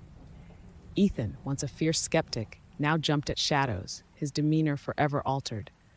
Lucy kept finding mysterious notes in her handwriting that she didn't remember writing. Warnings, apologies, pleas. Mia lay awake most nights, listening to the whispers that seemed to seep through the walls. They were subtle, almost loving, a sinister lullaby that promised this was far from over. Each whisper a reminder of the board's final vindictive message: stay. The realization haunted her. They had invited something into their world that reveled in lingering just beyond the veil of visibility, never revealing itself entirely, always watching. The Ouija board had not been a mere game. It had been a doorway. And Mia knew, with dreadful certainty, that some doors once opened might whisper forever. In the heart of an ancient mansion, shrouded in the myths of bygone eras and nestled at the edge of oblivion, lay the gateway to a realm untold. This was a world that whispered secrets as old as time, where shadows danced at the corner of your eye and the air hummed with the echoes of the past. Yet amid its hallowed halls and decrepit walls, not all spirits came bearing the tranquility of the afterlife. Some, bound by torment and fueled by vengeance, lingered, watching, waiting for the unsuspecting souls daring enough to breach the veil between worlds. It was this ominous lure that drew us, 4 lifelong friends, into the depths of an adventure that would unravel the fabric of reality as we knew it. The decision to venture into the embrace of the ancient mansion was one born of a mixture of youthful bravado and an insatiable curiosity to pierce the veil of the supernatural. Nathan, ever the daring soul, had proposed the idea, fueled by tales of spirits longing to speak from beyond. Sarah, with her gentle demeanor and a heart open to the mysteries of the universe, was intrigued, her eyes alight with the possibility of undiscovered truths. And then there was me, Alex, straddling the line between skepticism and a covert desire to believe in the tales that haunted our town. Our journey through the mansion was a cautious dance with the unknown, our footsteps echoing through its vast, desolate chambers, stirring the dust of ages past. It was amidst this forgotten grandeur that our eyes fell upon the Ouija board, its surface worn, yet etched with the promise of forbidden knowledge. The air grew thick, charged with an energy that tethered the living to the spirits of yore, wrapping around us like a shroud of anticipation. It was an unspoken agreement, the gravity of the moment silencing any doubts as we gathered around, our hands trembling as they found their place upon the planchette. With bated breath, we invited the spirits to converse, our voices a mere whisper against the weight of silence that enveloped us. The candlelight flickered, casting elongated shadows that danced upon the walls like specters in the night. For what seemed like an eternity, we waited, the line between skepticism and belief blurring with each passing second. It was then, in the stillness that hung between realms, that the planchette stirred to life beneath our collective touch. Its movement was hesitant at first, as if awakening from a slumber that spanned eons. Our hearts raced, a tangible connection forged in that moment, binding us to the entity that dared to cross the threshold. The word hello emerged, spelled out with an eerie precision that sent a shiver down my spine. The atmosphere shifted, a palpable tension creeping into the spaces between us, as if the air itself was laden with whispered warnings. Nathan's eyes sparkled with a mixture of fear and excitement, his earlier bravado giving way to the stark realization of our actions. Sarah's intuition seemed to ripple through the air, her gaze locked on the board with a mixture of awe and apprehension. And there I was, caught in the throes of disbelief and wonder, my skepticism challenged by the undeniable reality that unfolded before us.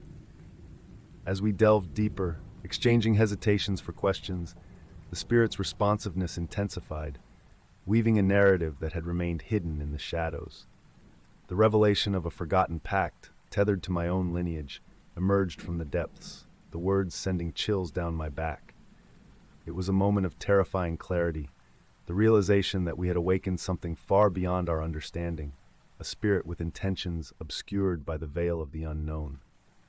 Our encounter had begun as a quest for answers, a challenge to the stories that whispered through the wind.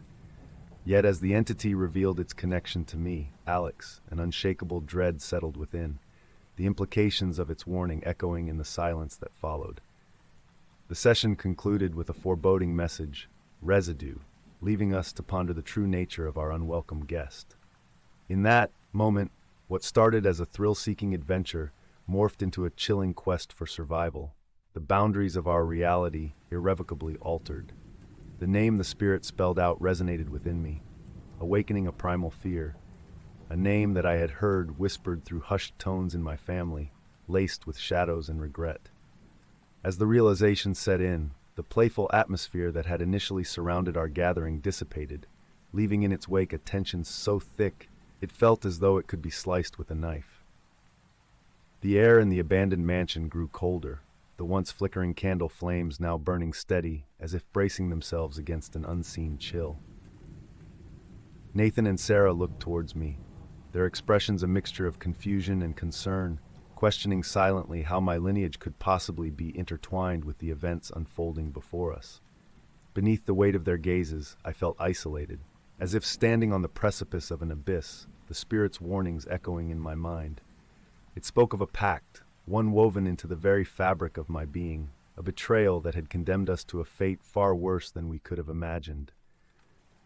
The realization that our playful foray into the supernatural had unearthed a history so deeply buried sent shivers down my spine. In the days that followed, the gravity of our encounter at the mansion loomed over us, an omnipresent shadow that we could not escape. Nathan tried to rationalize the experience, clinging to logic as a means to dispel the growing fear that encompassed us. Sarah, ever attuned to the energies around her, grew increasingly disturbed, her intuition signaling that the spirit's presence had latched onto us, or more specifically, onto me.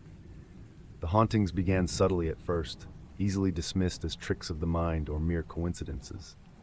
A flicker of light here, an unexpected chill there, but as the days melded into nights, the manifestations grew bolder, more sinister.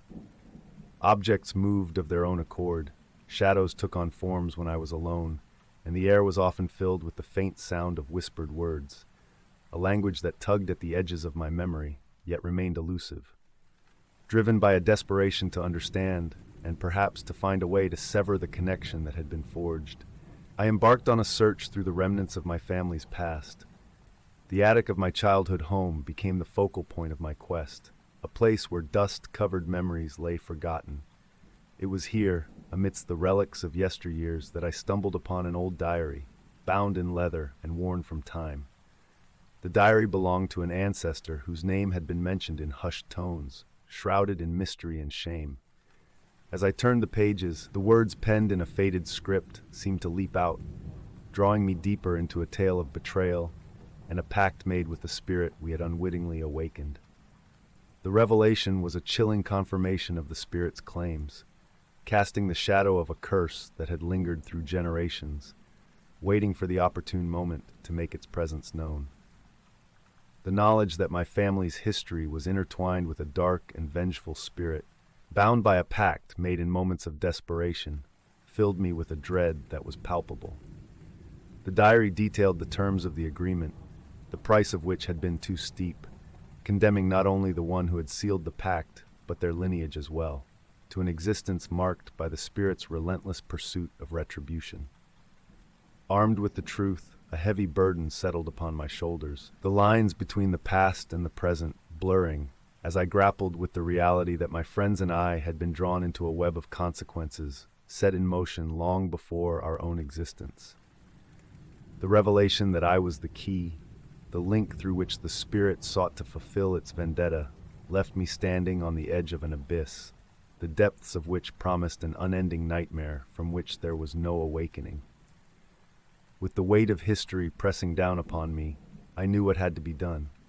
The only way to sever the ties that bound the spirit to my lineage was to confront it directly, to renounce the pact made in a moment of desperation by an ancestor long gone. Gathering my friends, who had stood by me through the eerie occurrences and sleepless nights that followed our Ouija board encounter, we returned to the dilapidated mansion that had become the epicenter of our nightmare. The air was thick with anticipation as we set up the board once more, the candlelight casting long shadows that danced across the walls like specters mocking our endeavor. Nathan's steadfast presence provided a semblance of strength, while Sarah's intuitive sensitivity to the energies swirling around us offered a guiding light in the darkness that threatened to consume us. As our fingers once again found their places on the planchette, a cold wind swept through the room, extinguishing the candles and plunging us into darkness. The temperature dropped, our breaths visible in the icy air, as we called out to the spirit, my voice trembling with both fear and resolve. The planchette moved with an urgency we had not experienced before, spelling out a simple, chilling message: too late. The realization that the spirit was not willing to release its hold on my family, to forgive the sins of the past, was a blow that left us reeling. I pleaded, my words a mixture of apology and desperation, but the planchette remained motionless, the silence a stark reminder of our impotence in the face of such ancient, malevolent forces. In the days that followed, the hauntings intensified, a clear indication of the spirit's anger and its refusal to be appeased. Sleep became a luxury, my nights plagued by nightmares that blurred the lines between reality and the macabre realm of the spirit. It seemed as though the very air I breathed was laced with its malice, each shadow hiding malevolence, each whisper carrying threats. The realization that the spirit's influence had weaved itself intricately into the fabric of my existence was a revelation more chilling than any ghostly apparition. It was not merely the physical manifestations of its presence that haunted me, but the knowledge that it sought to manipulate the course of my life, isolating me from those I held dear, and casting a pall over every moment of joy. As I stood in the ruins of the mansion once more, alone this time, I understood that some curses could not be broken, some pacts could not be undone. The spirit's final message to me, delivered in a nightmare that felt all too real, was a simple yet devastating declaration: bound forever. The echo of those words marked the end of my quest for liberation, leaving me to navigate a world in which the line between the living and the dead had been irrevocably blurred. My friends, though still a part of my life, could never truly understand the depth of the haunting that had become my constant companion. In the end, the legacy of my ancestors' pact was mine to bear, an eternal reminder of the price of curiosity and the depth of familial sins. The spirit, a spectral figure ever present at the periphery of my vision, was both my tormentor and my tether to a past that refused to be forgotten. And so, I learned to live with the ripple effects of a story that began long before I was born, a narrative of betrayal and vengeance that had culminated in a haunting that transcended time. In the heart of an ancient mansion, amid whispers of the past and echoes of the damned, I found my truth in the shadows, a residue of all that had been and all that would ever be. It was supposed to be just a game, a foolish challenge against the thundering backdrop of a stormy night. Yet, as the planchette moved with a will of its own, spelling out a name long forgotten, we unknowingly opened a door that, once opened, revealed there was no turning back. The ancient house had stood for over a century, its walls whispering secrets of the past, its floors creaking under the weight of untold stories. It was here, in the dimly lit living room bathed in the eerie glow of candlelight, that we gathered around the old Ouija board, a relic found in the attic, covered in dust and forgotten by time. Sarah, her eyes alight with a mix of excitement and fear, insisted on using it. "It's the perfect night for a séance," she had said, her voice barely audible over the howling wind outside. Mark, ever the protector, had his reservations but agreed nonetheless, his curiosity piqued by the storm's relentless fury. And then there was me, Alex, the skeptic, dismissing their beliefs with a chuckle, yet unable to suppress the gnawing unease at the pit of my stomach as we placed our fingers lightly on the planchette. We called out into the darkness, inviting any spirit willing to communicate. Silence was our only reply, the mocking kind, stretching thin our fading bravado. Just as we began to laugh off our fears, the planchette stirred, jolting us into a stunned silence. It glided across the board with purpose, spelling out a name, Eleanor. The room grew colder, a chill seeping into our bones, as if the mentioning of the name had invited an unseen presence among us.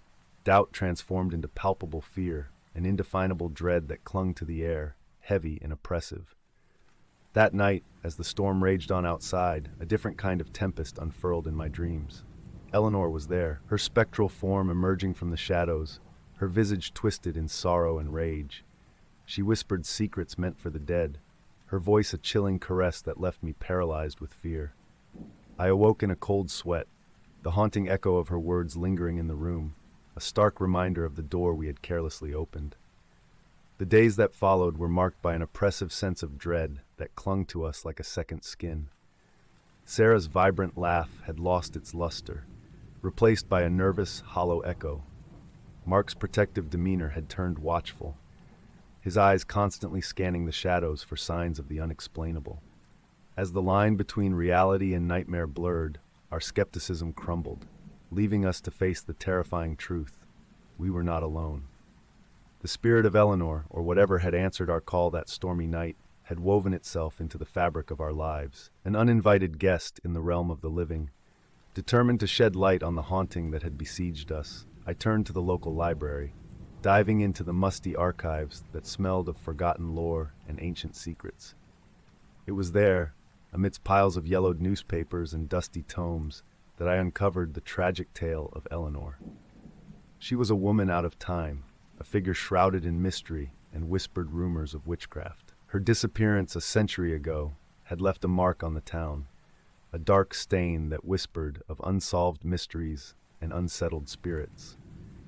With each revelation, the pieces of the puzzle began to fall into place, painting a chilling picture that sent shivers down my spine. The knowledge that we had unwittingly entangled ourselves with a spirit seeking vengeance from beyond the grave filled me with an overwhelming sense of dread. It was no longer a question of belief in the supernatural. It was a reality we were living, terrified and desperate for a way out. As if drawn by our growing fear, the supernatural manifestations intensified. Objects disappeared, only to be found in impossible places.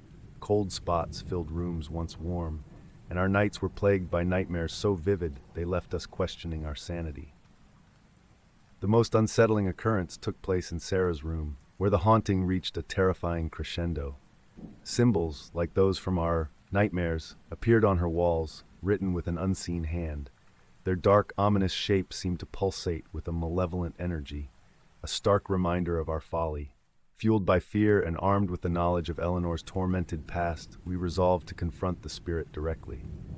Gathering once more around the Ouija board, the air heavy with anticipation and dread, we called out to Eleanor, our voices laced with a mix of desperation and hope.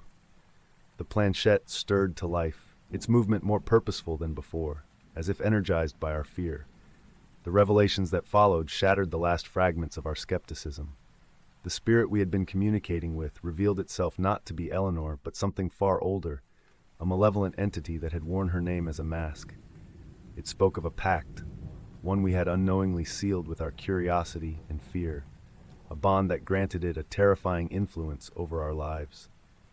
The room spun, the air thickened, and in that moment of horrifying clarity, we understood the depth of the darkness we had invited into our world. Our desperate plea for release was met with chilling silence, before the planchette moved with frenetic energy, spelling out a message that would haunt us for the rest of our days. Too late. The weight of those settled over us like a shroud, a grim prophecy of the malevolence that had ensnared us, trapped in a game of its own twisted design. In a final, desperate bid to sever the bond that tethered us to the malevolent presence, we sought the guidance of an old woman known for her knowledge of the occult. With trembling hands and whispered prayers, we prepared for a ritual that was our last beacon of hope in the engulfing darkness. The ancient house, once a haven of laughter and friendship, had transformed into a sinister altar where our fates would be decided. As the ritual commenced, the storm outside mirrored the turmoil within us. Candles flickered as if threatened by an unseen breath, their light casting elongated shadows that danced on the walls like specters. The air crackled with energy, a tangible manifestation of the battle between the wills of the living and the desires of the dead. Words of power were spoken, intricate symbols drawn in salt and offerings made, all in the name of breaking the chains that bound us to the entity. Yet, as the ritual reached its climax, an ear-splitting scream tore through the night, emanating from everywhere and nowhere at once. The candles snuffed out, plunging us into darkness so thick it felt like a physical force. A cold wind swept through the room, and the Ouija board, the innocent instigator of our nightmare, began to shake violently. Then, in a burst of malevolent energy, it combusted, flames consuming it until nothing remained but ashes.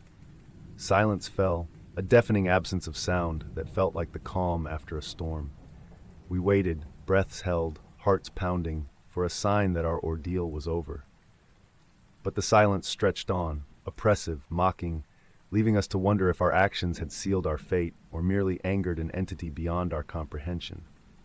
Days turned into weeks, and the supernatural occurrences that had become our unwelcome companions ceased, leaving behind a haunting silence. Yet the peace that should have filled our hearts was absent, replaced by a lingering dread, a constant over-the-shoulder glance into the shadows where terror had once reigned. The final message of the planchette, "Too late," echoed in our minds, a chilling reminder of our folly. As I write this account, the storm outside mirrors the one from that fateful night, a cruel symmetry that brings the memories flooding back. The lines between reality and nightmare have blurred, leaving me to question what is true and what is the product of a mind touched by darkness. Sarah and Mark bear their own scars, the experience binding us in a way no friendship ever could. The door we opened in search of entertainment became a portal to our own personal hells, a doorway we could close but never lock. The ancient entity, though banished, left its mark on our souls, a shadow that follows us, whispering of the darkness that lies just beyond the veil of our understanding.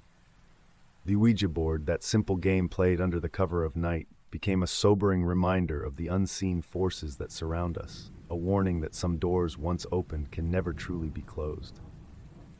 As the storm rages on, I can't help but wonder if our story is truly at its end, or if this silence is merely the eye of a much larger, more terrifying storm yet to break. It was supposed to be our bridge to the past, a way to say the goodbye we never could. Instead, it became our undoing. The darkness within those four walls felt alive, charged with an anticipation that mirrored our own.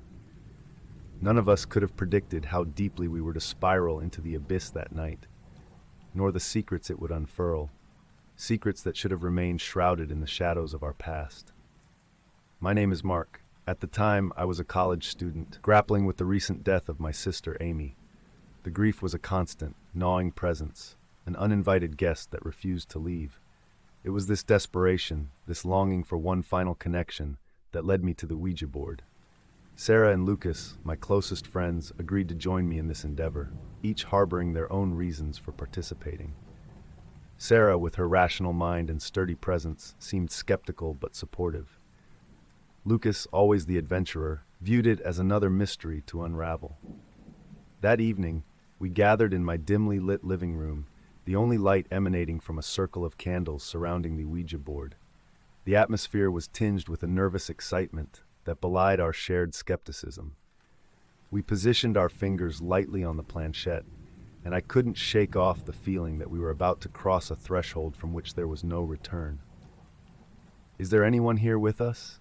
I asked, my voice barely a whisper. The moments that followed felt endless in their silence, the air heavy with anticipation.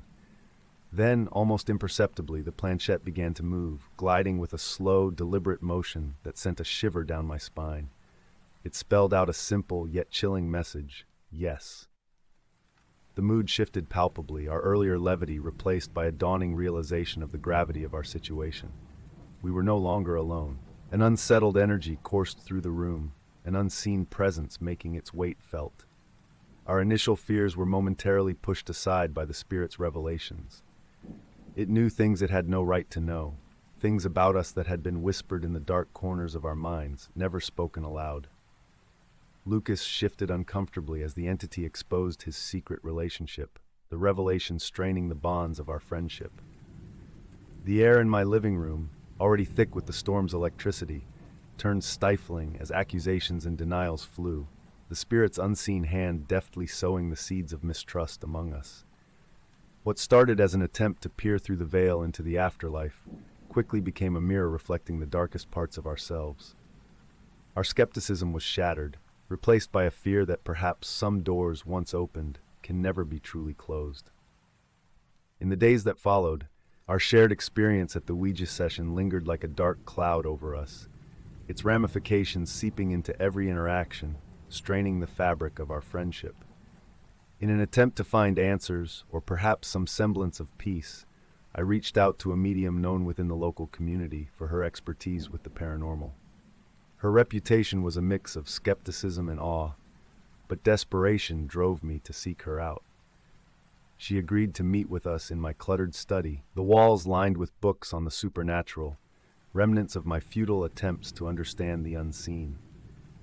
The medium, a woman with an ageless quality to her, entered the space with a sense of purpose. Her presence was calming, yet the air seemed to thicken around her, charged with an energy that hinted at her connection to the world beyond. As she listened to our recounting of the Ouija board session, her expression grew increasingly grave. "You've invited something into your lives," she said, her voice laced with a solemnity that sent shivers down my spine. "This entity is not your sister. It's something much older, feeding off your emotions, your guilt, your fear." Her words were a cold splash of reality, confirming our worst fears. The malevolent spirit was using us, manipulating our emotions to strengthen its hold in our realm. She warned us of the danger in continuing our attempts to contact Amy, advising us instead to sever whatever connection we had inadvertently established. As she left, the weight of her warning hung heavy in the air, a shadow that threatened to engulf us. Driven by a mixture of fear and determination, Lucas, Sarah, and I decided to delve into the history of Elmsworth, hoping to unearth any information that could give us insight into the spirit's origins. Our search led us to the local library, its archaic archives a testament to the town's rich and oftentimes dark history. Dust motes danced in the slivers of light that pierced the gloom, the silence of the place, a stark contrast to the turmoil that raged within us. Buried within old newspaper clippings and forgotten journals, we discovered the tragic tale of a mill fire that had claimed numerous lives a century ago, the event shrouded in mystery and rumors of foul play. The location of this tragedy was alarmingly close to my home, a detail that sent a wave of dread coursing through me. It became clear that our malevolent visitor was tethered to this event, its essence intertwined with the tragedy.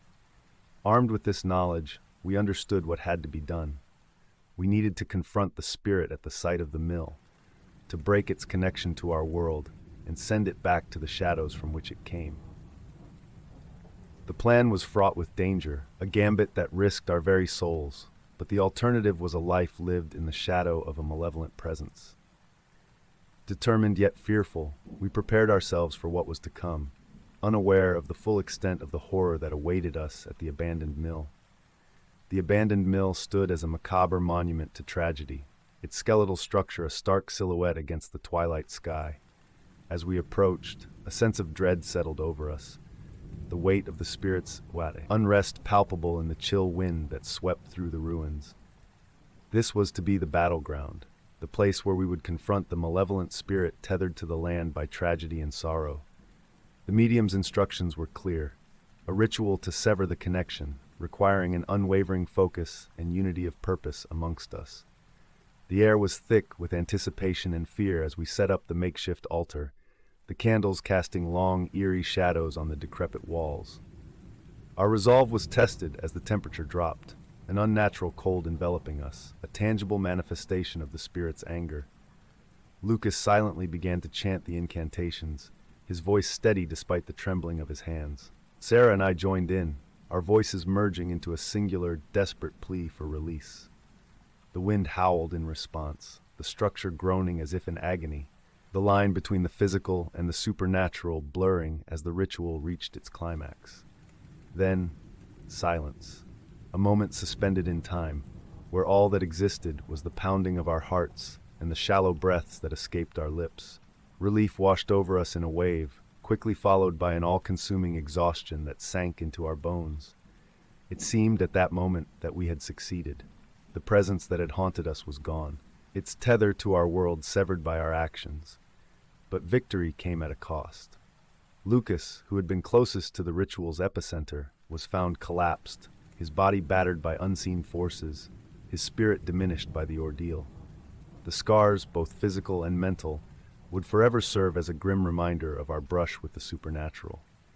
In the days that followed, Sarah made the heart-wrenching decision to distance herself from the darkness that seemed to cling to our actions. Our friendship, once a bond strengthened by shared experiences, was now a painful reminder of the night we dared to reach beyond the veil.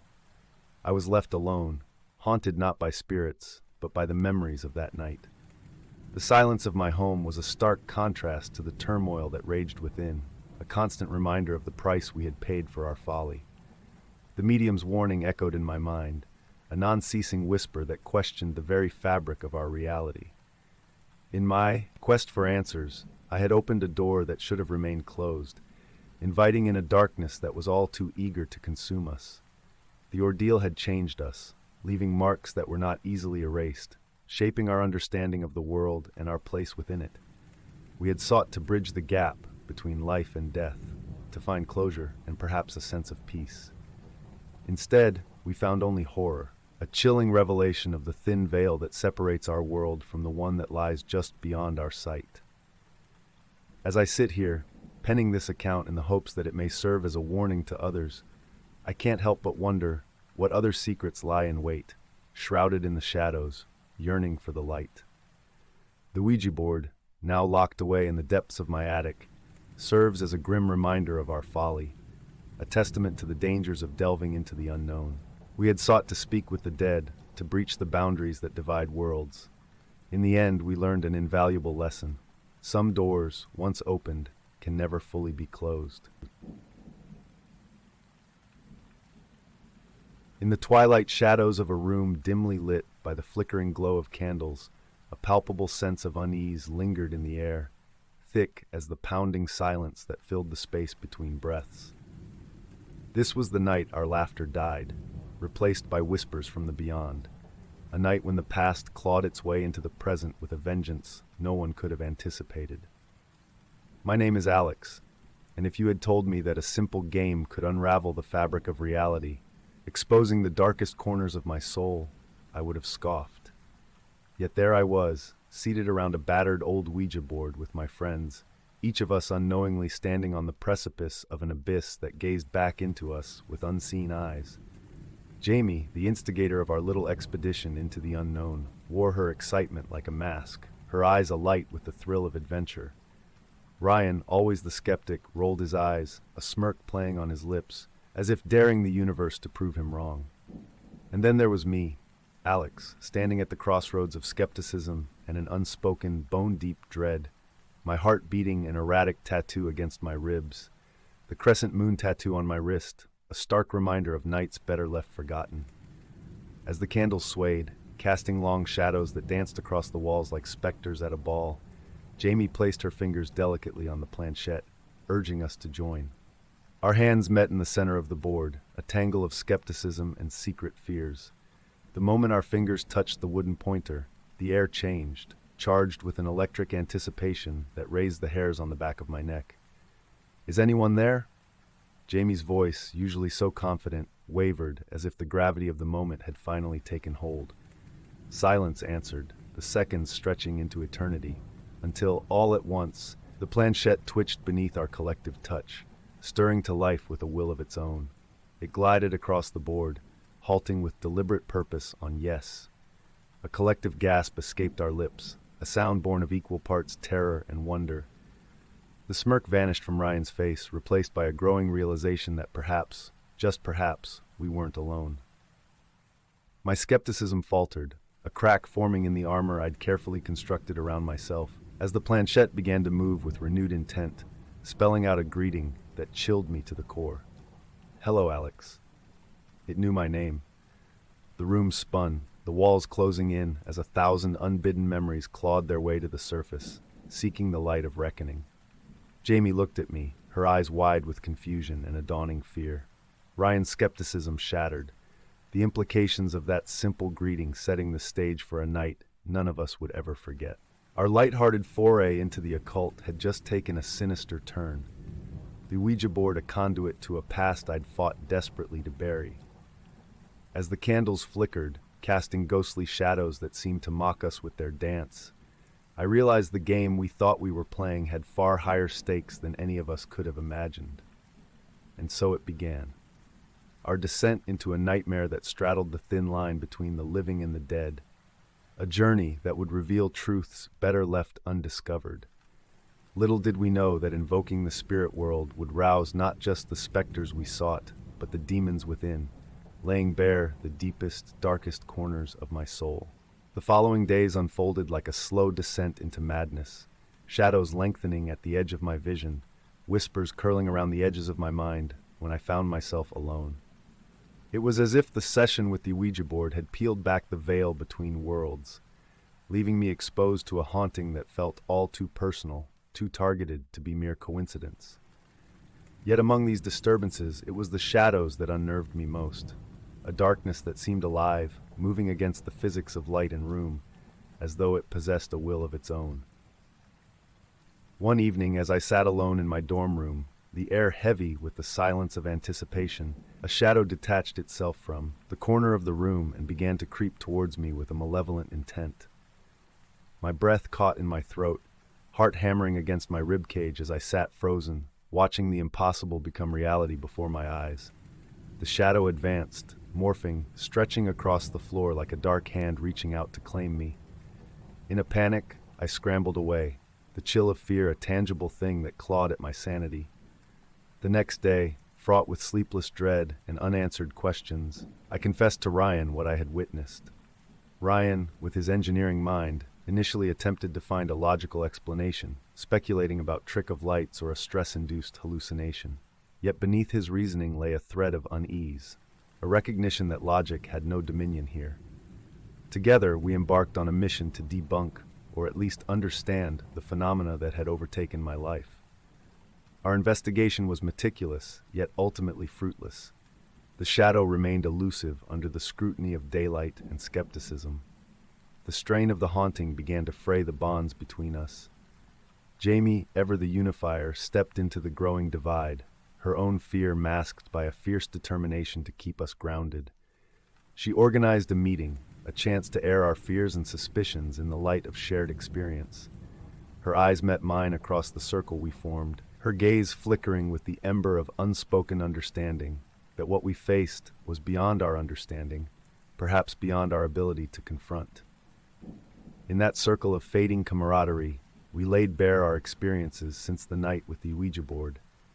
Ryan's skepticism eroded by unexplainable mechanical failures that plagued his projects. Jamie's fleeting glimpses of figures in mirrors that vanished when looked upon directly, and my own torment by shadows and whispers that seemed hell-bent on isolating me in a prison of fear. The atmosphere was charged with a mix of fear, desperation, and the dawning realization that we had trespassed into realms best left unexplored. Amid the outpouring of fear and confusion, a fragile plan emerged to confront this entity together, to demand answers, or at least an end to the hauntings.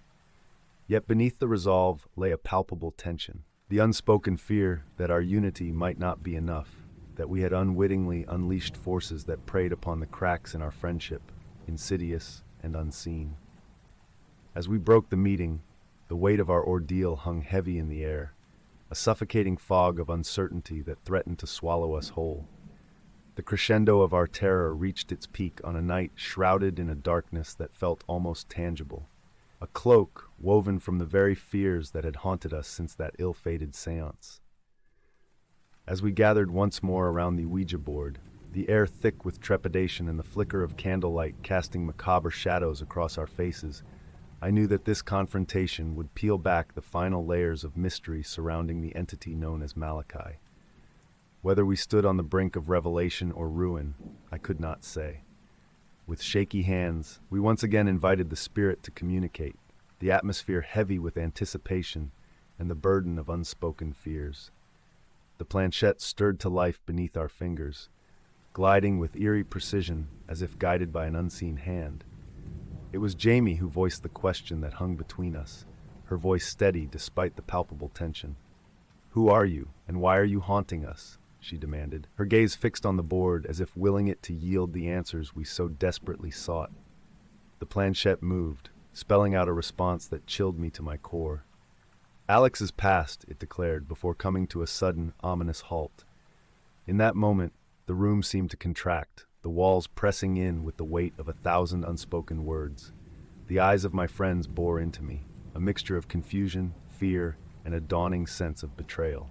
It was Ryan's voice that shattered the silence, his words a mix of accusation and disbelief. "Alex, what does it mean? What aren't you telling us?" The dam inside me broke, and with it flowed the dark waters of a past I had fought so hard to keep submerged. In a flood of confession, I laid bare the tragedy that had haunted my every step. The accidental death of my younger brother, a burden of guilt I had carried alone, believing in some twisted way that I was responsible. As the weight of my story hung heavy in the air, the Ouija board once again sprung to life, the planchette moving with frenetic energy as it spelled out a final, chilling message: "Guilt feeds me." The realization hit me like a physical blow. Malachi, whether spirit or some manifestation of my own tortured psyche, had thrived on the guilt and fear I had bottled up inside me. The haunting wasn't just a supernatural phenomenon, it was a reflection of the inner demons I had refused to face. In the days that followed, our group fractured beneath the weight of the revelations and the haunting that had brought them to light. Friendships, once strong, unraveled as if the very fabric that held them together had been corroded by the sinister influence of the entity we had invited into our lives. Jamie and Ryan, though sympathetic to my plight, were consumed by their own fears, their perceptions of me irrevocably altered by the shadows that had clung a little too closely to my soul. As I sought to rebuild the ruins of my shattered life, I was left to ponder the true nature of the entity we had contacted. Was Malachi a malevolent spirit drawn to the darkness within me, or simply the manifestation of my own guilt, given form and voice by the Ouija board? The answer remained elusive, a shadow at the edge of understanding, forever out of reach. The Ouija board, now locked away in the darkest recesses of my closet, serves as a constant reminder of the thin veil that separates the known from the unknown, the seen from the unseen. And though the hauntings have ceased, the shadows of that night linger, a haunting of a different kind, haunting memories of a time when the past rose to claim the present, leaving wounds that may never fully heal.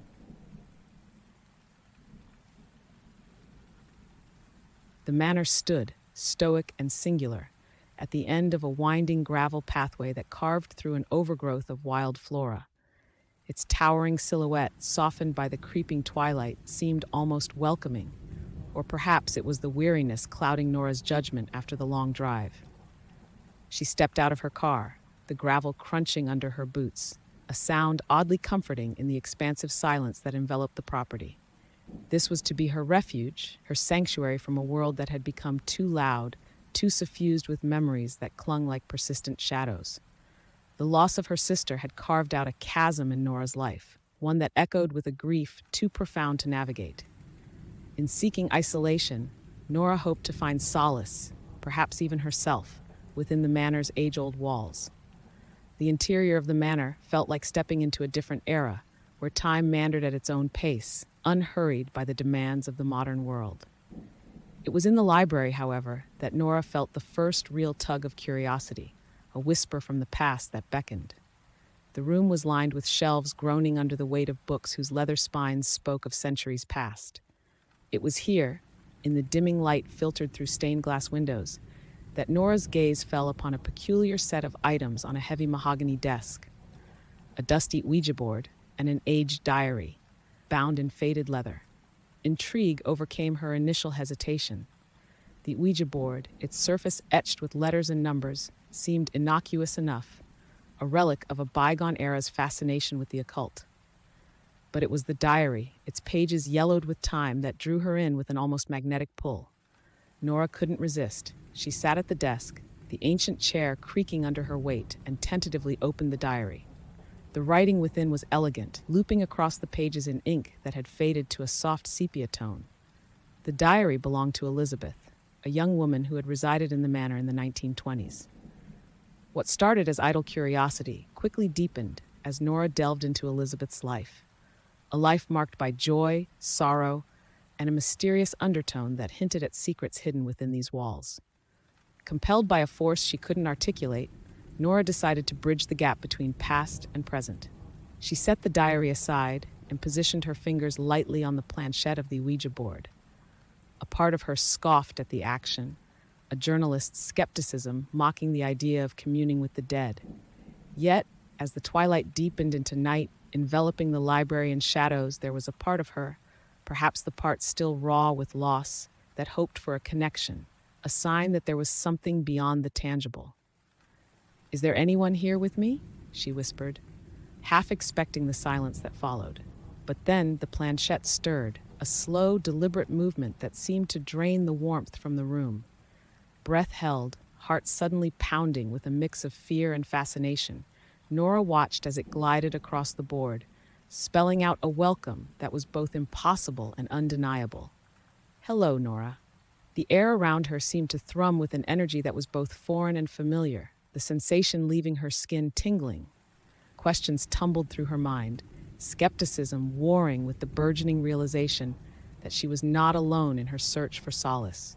The past was reaching out, eager to share its secrets, to unravel the mystery that was Elizabeth and the manor. It was in this moment, surrounded by whispers of history and the palpable presence of something beyond, that Nora felt the first real stirrings of hope. Perhaps in seeking to uncover Elizabeth's story, she might find a path through her own grief. With renewed purpose, Nora turned her attention back to the board, the diary, and the invisible thread that seemed to connect them, ready to pull at the seams of reality and uncover the truths hidden within the silence of the manor. The nights that followed were a journey into the unseen, each session with the Ouija board peeling back layers of the manor's history and Elizabeth's life. Nora found herself caught in the ebb and flow of past and present, the diary serving as a bridge between the two. Yet it was during one particular session, as a storm raged outside, that the atmosphere within the library shifted, coiling with a tension that felt charged, anticipatory. Nora's fingertips had barely grazed the planchette when it jolted to life, moving with an urgency she hadn't experienced before. The storm's cacophony seemed to mirror the tumult within her as the planchette spelled out a stark warning: "He watches." The room, already dimly lit by flickering candles, seemed to darken further, the shadows lengthening into shapes that danced just beyond the edge of vision. It was as though the storm outside had found a counterpart within, a tempest of spiritual energy that washed over Nora with a cold dread. The temperature plummeted, breath clouding in the air, and the candles flickered violently, as if struggling against an unseen gale. For the first time since she'd begun this venture into the unknown, fear took root in Nora's heart. Not the fear of the dark or of being alone, but a deep, visceral fear of something ancient and malevolent turning its gaze upon her. The diary, once a source of comfort and curiosity, lay open beside her, its pages fluttering as though caught in a breeze. It was then that the words, scrawled in Elizabeth's elegant hand, took on a new significance, hinting at a darkness that had once stalked the corridors of the manor, a presence whose interest had been rekindled. Shaken, Nora retreated from the library that night, but the sensation of being watched did not abate with distance from the Ouija board or the diary. Sleep became elusive, each creak of the old manor's bones sounding like stealthy footsteps, each whisper of wind a murmur of intent. The boundary between her waking hours and nightmares began to blur, images of shadowed figures and whispered threats bleeding into the daylight. It was amidst this turmoil that Nora found clarity, a realization that the growing sense of dread was not merely her imagination running wild, but a tangible presence making its intentions known. Whatever had been observing her, waiting in the penumbra of her activities, was now closing in, drawn by her interactions with Elizabeth through the Ouija board. Determined not to succumb to fear, Nora took action. She began to delve into the manor's history, seeking out local archives and records that might shed light on the identity of the ominous presence. Simultaneously, she revisited Elizabeth's diary with a critical eye, searching for any mention of the spirit that now seemed intent on merging its story with hers. What she uncovered in those pages was a narrative tinged with despair, a chronicle of Elizabeth's encounters with a figure she referred to only as the Shadowed One. Descriptions of cold gusts, unexplained malaise, and the sensation of being watched mirrored Nora's experiences, weaving a tapestry of fear that spanned decades. Elizabeth's entries became increasingly fraught as the presence grew bolder, culminating in a desperate plan to confront the spirit, cut tragically short by her untimely death. Armed with this knowledge, Nora realized the gravity of what she faced. Somehow, her attempts to connect with Elizabeth had awoken something that had lain dormant, a darkness that had claimed Elizabeth and now sought Nora. Yet within the diary's accounts, between lines of fear and strategies of evasion, lay a thread of hope, a series of rituals and ancient practices Elizabeth believed could protect her, a legacy of knowledge that Nora now inherited. As the storm outside the manor abated, revealing a sky washed clean of its earlier fury, a sense of resolve settled over Nora. The path before her was fraught, lined with the echoes of Elizabeth's terror and the looming threat of the Shadowed One, but it was a path she knew she must walk. For in seeking to uncover the past, Nora had unearthed a fight that was now hers to finish.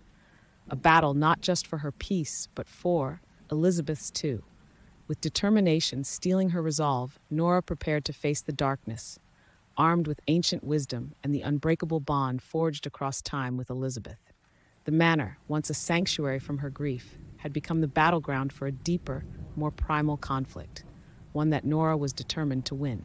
Nora stood in the oldest part of the manor, her resolve a tangible force against the encroaching darkness. The room, once used for clandestine gatherings of those who dabbled in the esoteric, now held the key to confronting the entity that stalked the shadows of her new home.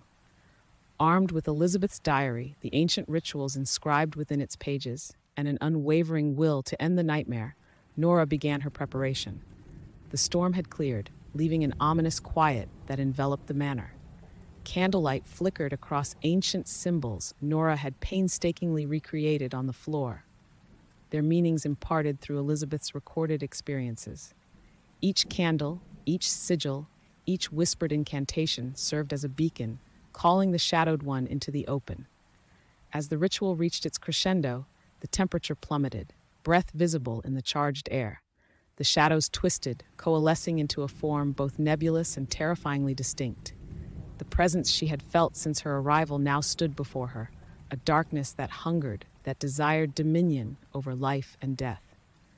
The Shadowed One, Nora breathed, her voice steady despite the fear that clawed at her heart. This was the entity that had claimed Elizabeth, that now sought to claim her. But Nora was not Elizabeth. She was armed not just with knowledge, but with a determination born of loss and a fierce desire to protect what she had come to see as her own. The entity moved, a ripple in the dark, its intent clear as the air grew thick with malice. Words from the diary echoed in Nora's mind, guiding her hand as she reached for the talisman she had fashioned, a physical manifestation of her bond with Elizabeth. As she held it aloft, a light burst forth, piercing the darkness with a purity that seemed to halt the entity in its tracks. Nora's voice rang out, clear and commanding, reciting the final incantation. The room trembled, the air vibrating with the power of her words, of the ritual that reached back through the ages to draw upon a strength that eclipsed the darkness before her. A scream, not of this world, filled the space, the entity writhing as the light from the talisman became a blade, severing its tether to the manor, to the mortal plane. And then, as suddenly as it had all begun, it was over.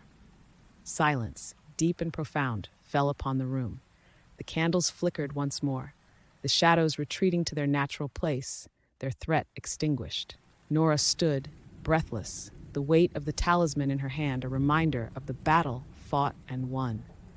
In the days that followed, the manor seemed to breathe a sigh of relief, its halls brighter, the oppressive atmosphere that had once permeated its walls lifted. Nora could feel the change, a peace that mirrored her own heart's slow mending. Elizabeth's diary, once a source of fear and uncertainty, now lay open on the desk in the library, a testament to the journey undertaken, to the darkness faced and defeated.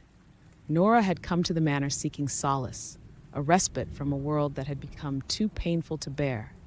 In its walls, she had found not just a home, but a purpose, a connection to something greater than herself. She had confronted her grief, her fears, and in doing so had found a strength she hadn't known she possessed. As she looked out over the grounds of the manor, the sunlight dappling the earth with warmth, Nora understood that the battle fought was not just for her own soul, but for Elizabeth's as well. In banishing the Shadowed One, she had not only reclaimed her sanctuary, but had honored the bond that linked her across time to Elizabeth. The manor, once a place of sorrow and darkness, now stood as a beacon of hope, a testament to the enduring power of the spirit and the unbreakable bonds of love. The end of her ordeal marked not an ending, but a beginning, a new chapter in a story that she now knew was interwoven with threads of the past, rich with the promise of tomorrow. Nora, with a heart now open to the mysteries of life and the assurance that even in our darkest moments, we are never truly alone, stepped forward into the light of her new day. In the heart of the city, tucked between the modern gloss of glass storefronts and the weathered charm of cobblestone streets, there was a hidden gem of a shop that few knew about and even fewer ventured into. Arcane Reads, a quaint bookstore with an air of mystery, was where Mia found herself on a drizzly afternoon that felt more like a scene from one of her novels than real life. The air inside was thick with the scent of old paper and whispered secrets, shelves overflowing with books that spanned the mundane to the esoteric. Mia, an aspiring horror writer with a curiosity that often edged into realms few dared to explore, was drawn to a peculiar ornate box tucked away in the shop's most secluded corner. The shopkeeper, an aged man with eyes that seemed to carry centuries of stories, merely nodded when Mia inquired about the box, as if approving a rite of passage. The box revealed a beautifully crafted Ouija board, its wood polished by time, etched with intricate symbols that felt oddly familiar. Mia's heart raced with the anticipation of story ideas this board could inspire. Little did she know, purchasing it would alter the course of her life in ways no pen could ever write. Action Beat 1, Mia's first encounter. That night, in the quiet solitude of her apartment, surrounded by stacks of research and half-filled cups of cold coffee, Mia prepared to use the Ouija board. With a mix of skepticism and excitement, she placed her fingers lightly on the planchette, half expecting it to remain still. After a moment of silence, the planchette stirred to life, spelling out, "Hello, Mia." The sudden rush of the unknown sent a chill down her spine, her initial disbelief overshadowed by an emerging curiosity. "Who are you?" she asked, her voice barely above a whisper. The planchette moved with purpose, spelling out, "You." Action beat 2. The warning, confusion, and a hint of fear knotted in Mia's stomach as she pressed on. "What message do you have for me?" she dared to ask. The planchette's movement became erratic, as if struggling against unseen forces, before spelling out a chilling warning. "Danger, trust no one." The room felt colder, the air heavier, as if charged with a foreboding energy. Mia's logical mind fought for rational explanations, but the seed of unease had been planted.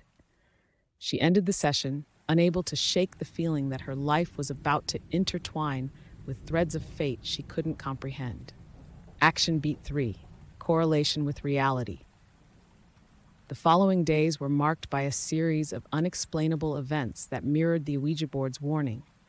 Mia received anonymous, threatening letters, and her best friend Theo narrowly escaped an accident that seemed too calculated to be coincidental. Each incident drove home the reality of the board's message, eroding her skepticism and replacing it with a creeping dread. Mia turned to Theo, sharing the board's warning and the subsequent events. Skeptical but concerned, Theo agreed to help Mia delve into the mystery of the Ouija board, not realizing that their quest would unearth secrets buried deep within Mia's lineage. As the pieces began to align, Mia understood that the board was not merely a conduit for the supernatural, but a key to unraveling her family's dark past. With the realization that the threats were not just to scare her but to warn her, Mia and Theo set out on a path that would lead them through the shadowy realms of history, occult pacts, and a battle for control over their destinies. As Mia and Theo delved deeper into the mystery, their search led them to the local library's restricted section, where ancient manuscripts on the occult were kept under lock and key. With Theo's historical knowledge and Mia's instinctive understanding of the supernatural, they unearthed a journal belonging to Mia's great-grandmother, Sophia. Action beat 4, the journal revelation. Under the dim light of the library, the whispers of the past seemed to leach from the pages of Sophia's journal. It was here that Mia learned of the pact, a desperate agreement struck by Sophia with a powerful spirit to protect her bloodline from a looming threat in her time. In exchange, every future generation was bound to the spirit realm, marked by the ability to connect with the beyond. The revelation was a staggering blend of horror and fascination for Mia, explaining the unspoken shadows in her family's history and her own inexplicable pull towards the Ouija board. Action beat 5, the path to breaking the pact. The journal contained more than just the history of the pact. It hinted at a possibility of breaking it. According to Sophia, the key lay in conducting a ritual during the lunar eclipse, at a place of powerful spiritual significance to their bloodline. Mia and Theo's resolve hardened, understanding the stakes were no longer just personal safety, but freeing their lineage from an eternity of servitude to the spirit realm. Determined, Mia and Theo set about gathering the artifacts and knowledge required for the ritual. Their efforts were fraught with challenges, both mundane and supernatural. Strange occurrences became more frequent, ranging from unexplained malfunctions of their research equipment to shadowy presences felt watching them from the dark. Despite these intimidations, their bond strengthened, a beacon of human resilience amidst the encroaching darkness. Action beat 6, confronting the guardian spirit. Their preparations culminated on the night of the lunar eclipse. Guided by Sophia's journal, they found themselves at an ancient, forgotten grove that resonated with an eerie energy. As they began the ritual, outlined meticulously in the journal's pages, the spectral form of the guardian spirit of the pact materialized, its presence overwhelming, threatening to fracture their resolve. The air thickened with tension as the spirit challenged Mia, its voice a cacophony of whispers that seemed to echo from the very earth beneath them. It tempted, threatened, and tried to deceive her, aiming to dissuade their endeavor. But Mia, fueled by a newfound understanding of her heritage and an unyielding desire for freedom, stood firm. The ritual's completion within the grove, under the shadowed light of the eclipse, was their only chance to break the chains binding her family to the spirit realm. The climax of their confrontation was marked by a surge of energy that radiated through the grove, the spirit's form flickering as it fought to maintain its hold.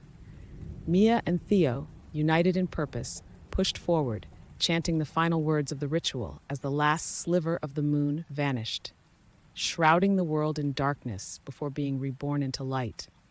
As the lunar eclipse reached its zenith, Mia and Theo, encircled by the enigmatic forces summoned by the ritual, felt the intensity of the moment bear down upon them.